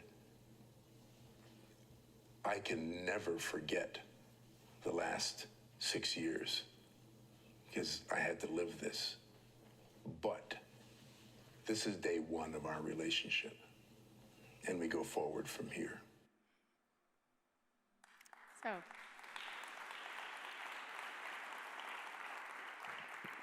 again, I didn't know that story until they chose to share it on NFL Films, this broadcast, and I went, oh my goodness. It changed my perspective, certainly, you know, when you feel a little sorry for yourself when you're going through something, and I'm like, wait, first of all, my dad, hard to right, you can tell, by the way, he turned 80 a month ago. They're gonna celebrate 55 years married in October. They did, I know.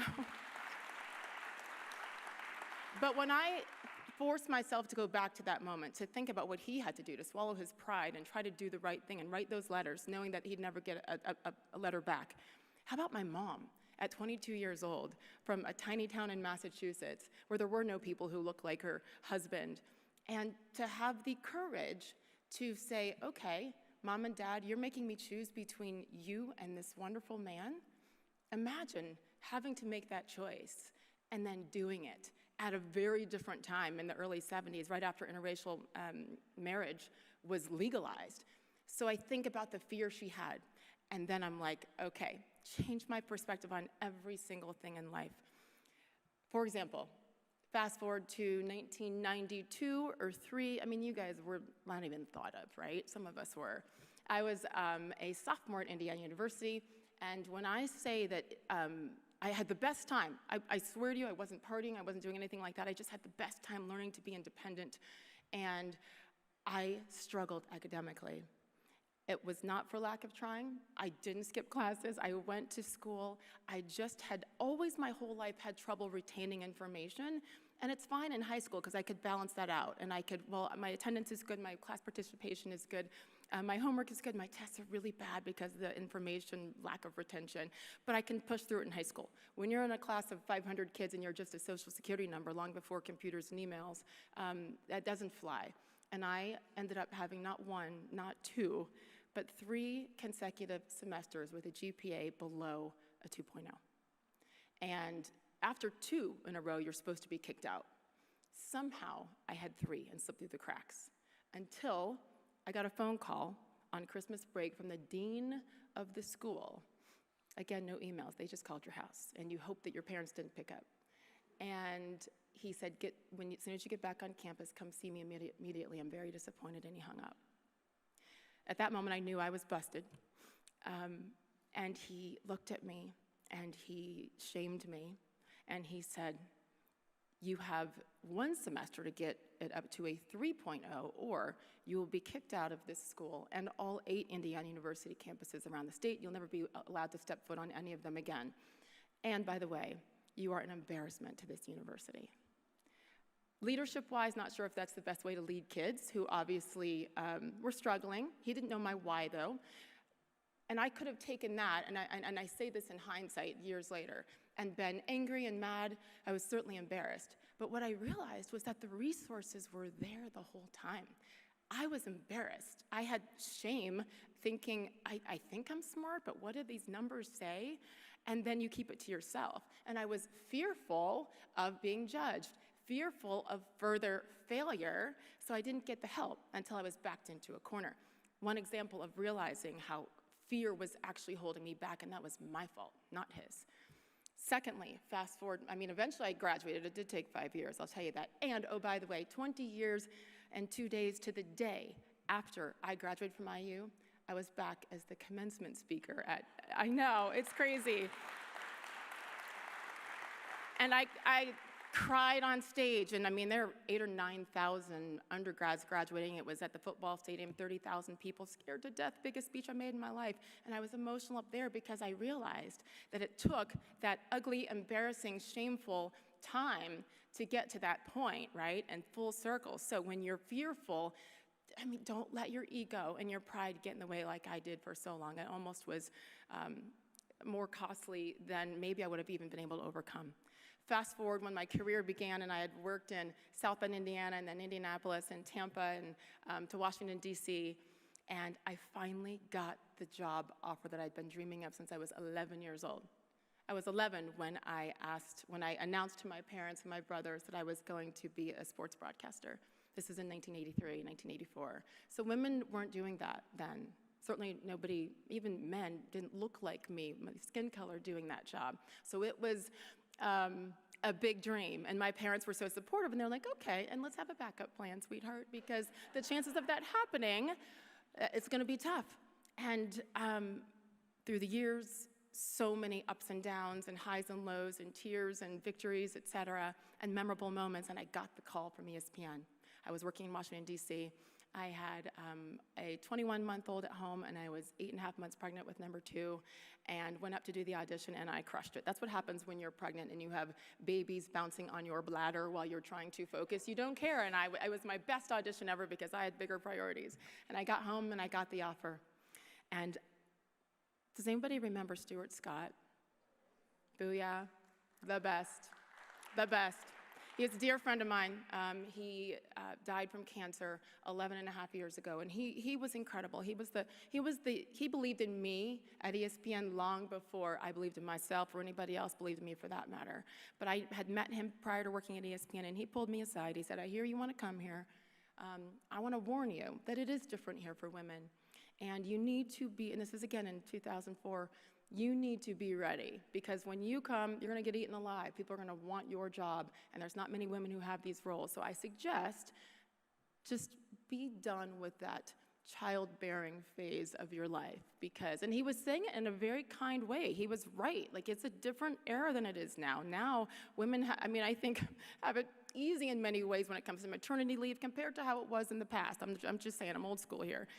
And he was right. So I knew that if I took that job, because it's the worldwide leader in sports, and I was gonna have to be at my best times 10 to survive it, I didn't want to be torn between, should I not have another child because my bosses will be upset? And so I prayed about it. I asked my parents. I talked to my agent, and I said, I can't take the job. I cannot go to ESPN when I still want to have more children. The one thing I learned, one of many, but one of the biggest things I learned moving around the world as a young kid is that your family is everything. It doesn't matter what that family looks like, but your core family is everything. And my parents sacrificed to keep us together, so how am I gonna go, take a chance that I won't be allowed to have more kids, but I have my dream job. So I turned it down, and everybody literally was like, you're insane. My agent said, ESPN does not need you. You need ESPN, and you've just blackballed yourself from going there. And I said, well, at least I'll have those babies, and at least I will know I have tried. So I took a chance, but I don't want applause for that. It was just my fear of when weighing things out, I was more afraid to not live the true life I wanted as a mother than the dream career. Keep that in mind. You're gonna have tough choices to make, and you have to go with the heart or right, with what is right. And so I signed another contract, had another kid, and guess what happened 3 years later? Who called back with a better offer? ESPN. So, just saying. When I eventually got there in 2007, it was awesome. I had 3 kids, ages 4, 2, and 11 months, and chaos and unsure of myself, and I really wasn't good at first, for sure. I had no confidence, and eventually you build up. Listen, when I write the book, you'll hear all the gory details about that journey, and I wouldn't change a thing. And I got to do things I never dreamt of. I never dreamt that I would be the main host of the NBA Finals during the Stephen Curry, LeBron James years where there's 30 million people watching. I never guessed that I would get to interview a sitting president. No matter my opinion about the president, I got to interview a sitting president live on SportsCenter. I got to host the Miss America pageant. I'm like, what? I don't do pageants. It's a competition. It was on ESPN and ABC. I got to host the Masters. I got to do so many things that I think were so beautiful, things I never, ever, ever expected. Amazing experiences and opportunities until I call it the summer of love in 2020. And that is when I think the world changed, obviously, for so many people in so many ways. For me, in particular, Disney, ESPN is owned by Disney. I'm not sure if you know that. Disney and ABC, or Disney owns both ABC and ESPN. And we were told very clearly that if we wanted to keep our jobs, we had to be fully vaccinated by September 30th, 2021, or we'd be fired. And I had a problem with that. Anyone else have to make decisions like that at work? You live in a state that probably thinks differently in many ways than you do. I mean, unfortunately, millions of people around the country had to make that decision. And from a personal perspective, unfortunately, I'd recently been divorced. I was the sole, I was 100% responsible financially for my children. I loved that job that I worked my whole life for, and I needed that job. So I had a tough decision to make. I fought it, and I finally gave in, and I caved. And I struggle with that. I feel weak, like I caved. And I know that in that moment, through a lot of prayer, I had to do what I thought was the best thing in order to put a roof over my kid's head. And I had one in college and two on the way. Like, what am I going to do? Who's going to pay for them? So I was disgusted with myself, did it at the very last second, literally the last day before I would have, broken the law about being fully vaccinated. And I had a podcast that was previously planned with someone by the name of Jay Cutler, former Broncos quarterback here. I know, he struggled here a little bit, didn't he? He tried.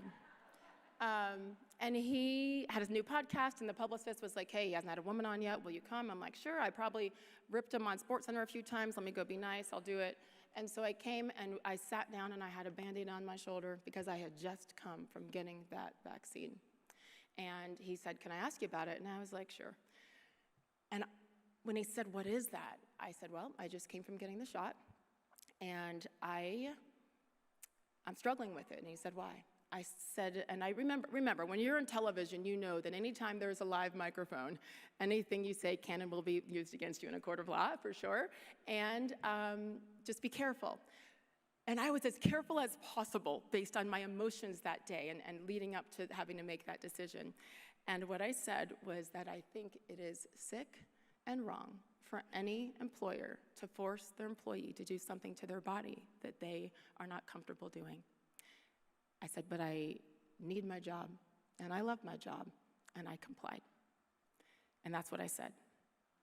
And when the podcast dropped 2 weeks later, my phone rang immediately, the agent, the bosses, and long story short, the formatting's off there a little bit, but you get the gist of it. I was suspended. I was pulled off the air. I was told to give a public apology that they then sent to every publication in the country, Los Angeles Times, Chicago Tribune, Washington Post, you name it. The internet went nuts. I was canceled from every event that I had been contracted for, et cetera. I was suspended for almost 2 weeks, and I remember it being my darkest time. And the fear that rang through me that, okay, by speaking your mind, but complying, you've ruined your career. Everyone hates you. You're losing money by the day. You've done this to yourself. Look what you've done. The funny thing is while I was in my darkest time and under suspension, and the friends that I had and young women I had helped with their careers, younger women, I was persona non grata. I was gone. During that time, I got a really bad case of COVID, the irony, to the point where I was almost in the hospital. And when I realized what was happening, I just started to pray more and more and more. I'd always had a strong faith, but I was at rock bottom, and I knew that there was no way I was getting out of this. I was as alone as I'd ever been, literally and figuratively, when you're suspended and then quarantined because of COVID. Eventually, I was allowed to come back to work and told how my colleagues hated me and I need to apologize. I even had some colleagues who refused to go on TV with me because of my opinions, even though I complied with that mandate. Actually, one of them was fired just last week. Ryan Clark refused to come on just because of my... Well, are we clapping because he was fired? Why are we clapping? It was surreal because we'd been friends. And so that, I will say this, when tough times come, you're going to realize who your true friends are. Your circle's going to get smaller and smaller the older that you get, and the more you are true to yourself. And what a blessing that has been, although it didn't feel that way at the time.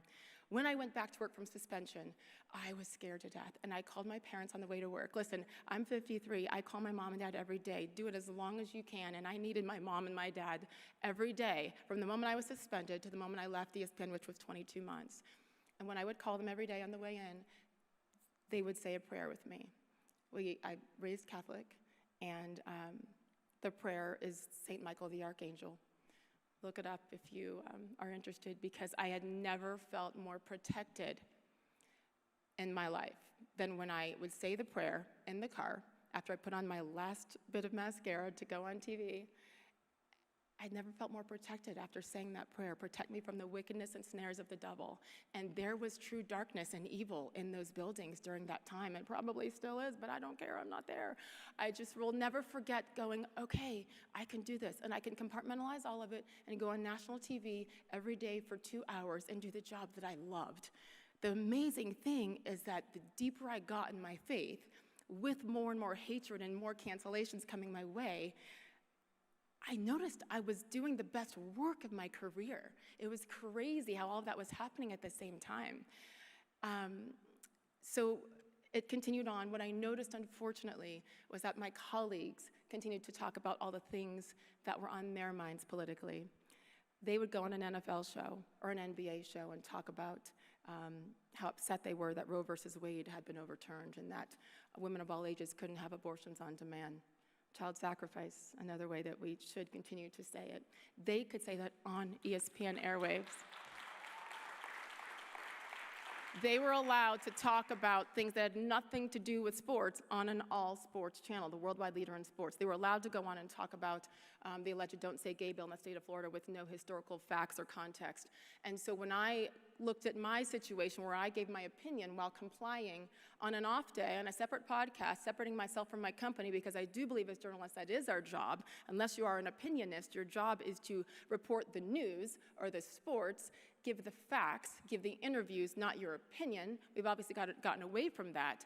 That was my job. I got in trouble by doing it over here, saying this is my opinion, not ESPN's.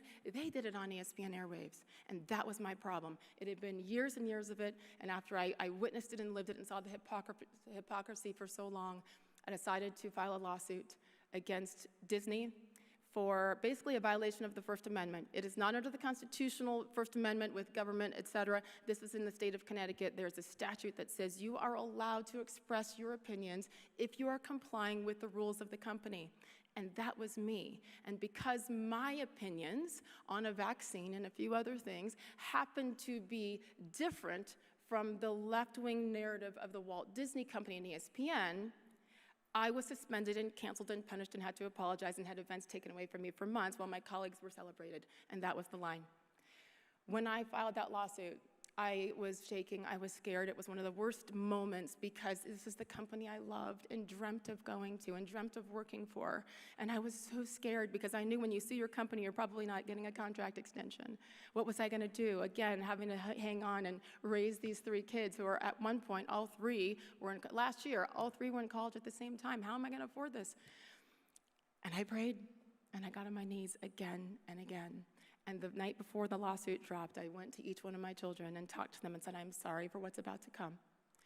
Because every time I'd spoken up about something in the past, they would crush my children. They'd come after me, but then they'd find my kids on social media. I'll be really raw with you, but it wasn't just death threats towards me. It was, we hate your mom, threatening to rape my daughters, crazy threats. This is what happens. I know you've heard from Riley Gaines and so many people have been through so much, all because of your opinion on something.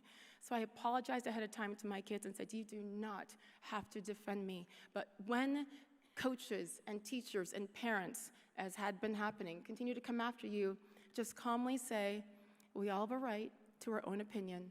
My mom has hers, and diversity of thought is how we actually should be leading. And when I apologize to each one, my son in particular, who listen, he's in the middle of my 2 daughters, and I always say he should be sainted because they're psycho, my girls are psycho. And he's the sane one, and he looked at me, and he said, Mom, it's about time you stood up for yourself. So when your kids say that, when you have been living in fear to disappoint them, to be canceled, to lose money, to have your neighbors not like you, to have your friends not like you, to have social media attack you, those are all real fears. But what we're doing as parents is trying to teach you all to stand up and be tall and be strong and stand up for what you believe in. And in essence, I was being a hypocrite. I was staying quiet to protect them and to keep the paycheck coming so I could support them, but I was doing the exact opposite. I was not practicing what I was preaching. So I knew at that moment when my son said it, because he showed me, he told me, yeah, it's about time. And I thought, I've been doing it all wrong. I knew at that moment, even if Disney beat me, pretty good chance of it, David versus Goliath, right?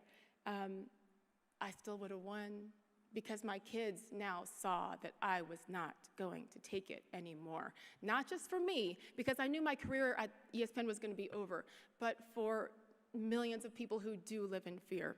So filed the lawsuit and went back to work, and 3 weeks after going back to work, this is what happened. I was on the sidelines covering the PGA Championship when John Rahm, for those of you golf fans, one of the hardest hitters in the world, he hit a golf ball that came at me. I know how to walk on a golf course. We were 250 yards away in the woods, far enough away we couldn't hear him yell for, and it hit me. Direct shot, 150 miles an hour in my mouth. And it hit so hard that it ricocheted back in the middle of the fairway. Everybody thought it hit a tree. It was not a tree. It was my teeth. And while I'm so grateful, I don't know who took this picture. It was sent to me, and it's as graphic as it'll get because it was bad. But when I realized I survived and I was standing there, kneeling there, what went through my mind, again, was fear. And this is what you get. This is what happens when you stand up for what you believe in. This is what happens when you're true to yourself. This is what happens when you go against the grain, especially in where we were in society at that time. And I was like, God, I'm so sorry. I'll stay quiet. I'll drop the lawsuit. I'll do whatever. And I realized the number of people who would be laughing and saying, of all places for it to hit her, her moneymaker, the thing that got her in trouble, her big mouth, this is what she deserves. And I got to the hospital, and they pulled out all the broken teeth. And I realized it's quite the opposite. Most people die. A lot of people die when they get hit in the head with a golf ball going 150 miles an hour. Why did I survive? Why am I still standing? And at that moment, I knew, okay, he's got some more left for you. I don't know what that is. So 8 teeth and 3 root canals later, I went back to work and, having to learn to talk again, and I'm on live TV. 20 days later, I'm back out there because I needed to be tough and not show them that I'm afraid, right? The fear. I thought about going back to work that would have been, you have to keep a sense of humor when you are breaking down mentally, right? Went back to work, did it all. I think it's cute. My kids were like, don't do it. August 14th, 2023, the lawsuit was settled. I was relieved. I was proud. I was so afraid. All the fear came back. By the way, it's settled. That's a win, if you ask me, with the Walt Disney Company. I'm just saying. They knew. They knew deep down. They knew deep down. But it broke my heart. So you win, and then what? What am I going to do? I still have these 3 kids. I just started to say yes to everything that came my way. Everything that came my way, because why not? I had nothing to lose. I had stood up. I had thousands of people writing me every day and saying, thank you for doing this. I'm afraid too. I got in trouble when I was at ESPN for talking about how women's sports should be for women. Why is this controversial? I got in trouble for that too. So I just realized again, why did I survive that golf ball? Why did all of these things, why did I get another shot to go to ESPN? There's so many whys along the way, and stop asking and just realize God has you here for a reason, even if you are afraid. I started to say yes to everything, including going on crazy shows like Bill Maher. Bill Maher had me on his show, and twice during his show, he's like, I need to hire you. So what did he do? Bill Maher, I was the first hire under Bill Maher's new podcast network for the Sage Steele Show. By the way, let's give him some credit. You talk about diversity of thought. I mean, he's living it right now. He has his own unique style. He certainly does about Bill Maher, but he gave me a shot even though we think differently. That is what America is about. I said yes to him. I got my own show. I didn't want to be an entrepreneur. I didn't want to work for myself. Are you kidding me? I'm a great teammate. I'm great in big environments. I don't know how to do any of the financial aspects of it. It was awful and scary, and the fear came back again and again. And I just kept saying yes, and when I left Bill Maher, it was not a fit, but he's awesome, and I went on my own. I can't do this. I just kept saying yes, and along the way, not only did my show grow, Sage Steele Show on YouTube and everywhere you get your podcasts, you'll like it. I am out there doing town halls during the middle of the Trump campaign with J.D. Vance, with Donald Trump, meeting Tulsi Gabbard, who was at my wedding last September. All these people, and it has nothing to do, it has nothing to do with Donald Trump, it has nothing to do with the politics. It had to do with people who I was aligned with who wanted to truly help America, who wanted to stand up for that First Amendment right, who wanted to protect women in sports. And when I tell you the one moment, and I gotta go, I'm over time, I'm sorry, I'm hurrying. When I was on Trump Force One, on the plane with Donald Trump and everybody the night before, morning of the election, I'm looking around, I'm having conversations with people who I knew truly loved America, even if you don't agree with every little aspect of it. And I looked around and I got choked up. And he kind of looked at me, you okay? I'm like, I thought to myself, what if I had continued to live in fear? What if I had stayed quiet? What if? It isn't about the cool things, it's about the opportunities to grow yourself and most importantly, show others what happens when you push through those fears. I just kept saying yes. I got more time with my babies who aren't babies. My son is 6'4", 220. He is not a baby, but he is forever my baby. I got time with them. I got time to be with my parents, both of whom are very deep into their own separate cancer journeys. I got time to do all the things that I couldn't do because I had a big job and I didn't have the time, even if I wanted the time. What if I had stayed afraid? What if? This wouldn't have happened to me last September. I was at a charity event for veterans. And it's a long, long story, a beautiful story. And if you stay quiet, if you stay comfortable, if you choose the easier wrong, you're missing out on so many amazing plans that God might and certainly does have for you. That is what I want you to know. That is what I need you to trust me for. I now know why God has me on this earth, besides being an annoying mom to those 3 kids/adults. It is because he taught me to push through that fear of being disliked. That was the biggest thing. And then of being canceled. And I kept getting canceled, and I kept waking up the next day. I'm like, this isn't that bad. You should try it, you guys. It's really not that bad.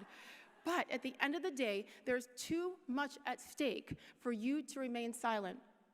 The difference is that we can do it with kindness and facts. We don't have to do it the way that so many others are choosing to do it.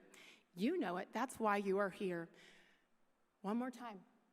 Make us to choose the harder right instead of the easier wrong, and to never be content with a half-truth when the whole can be one. Not only will your life be better because you're being true to yourself, but others around you will benefit forever. They will follow in your footsteps. I don't want you to wait 50 years like I did to finally stop being fearful. Be true to yourselves, be kind, let go of control, and give it up to God. Thank you all. Thank you. Thank you for having me. Welcome back to the stage, Greg Schaller. Very quickly, because we are on a very tight schedule. Workshops will be starting at 1:30, so that's less than an hour from now. So please go eat quickly and get back over to Leprino Hall for our workshops. Daniel Hannan will be signing books in Leprino in just a few minutes, if you're interested in that. Our straw poll will close at 8 p.m. tonight, so if you've not voted, please do that, and we will be back here at 7 p.m. for final programming. Thank you so much.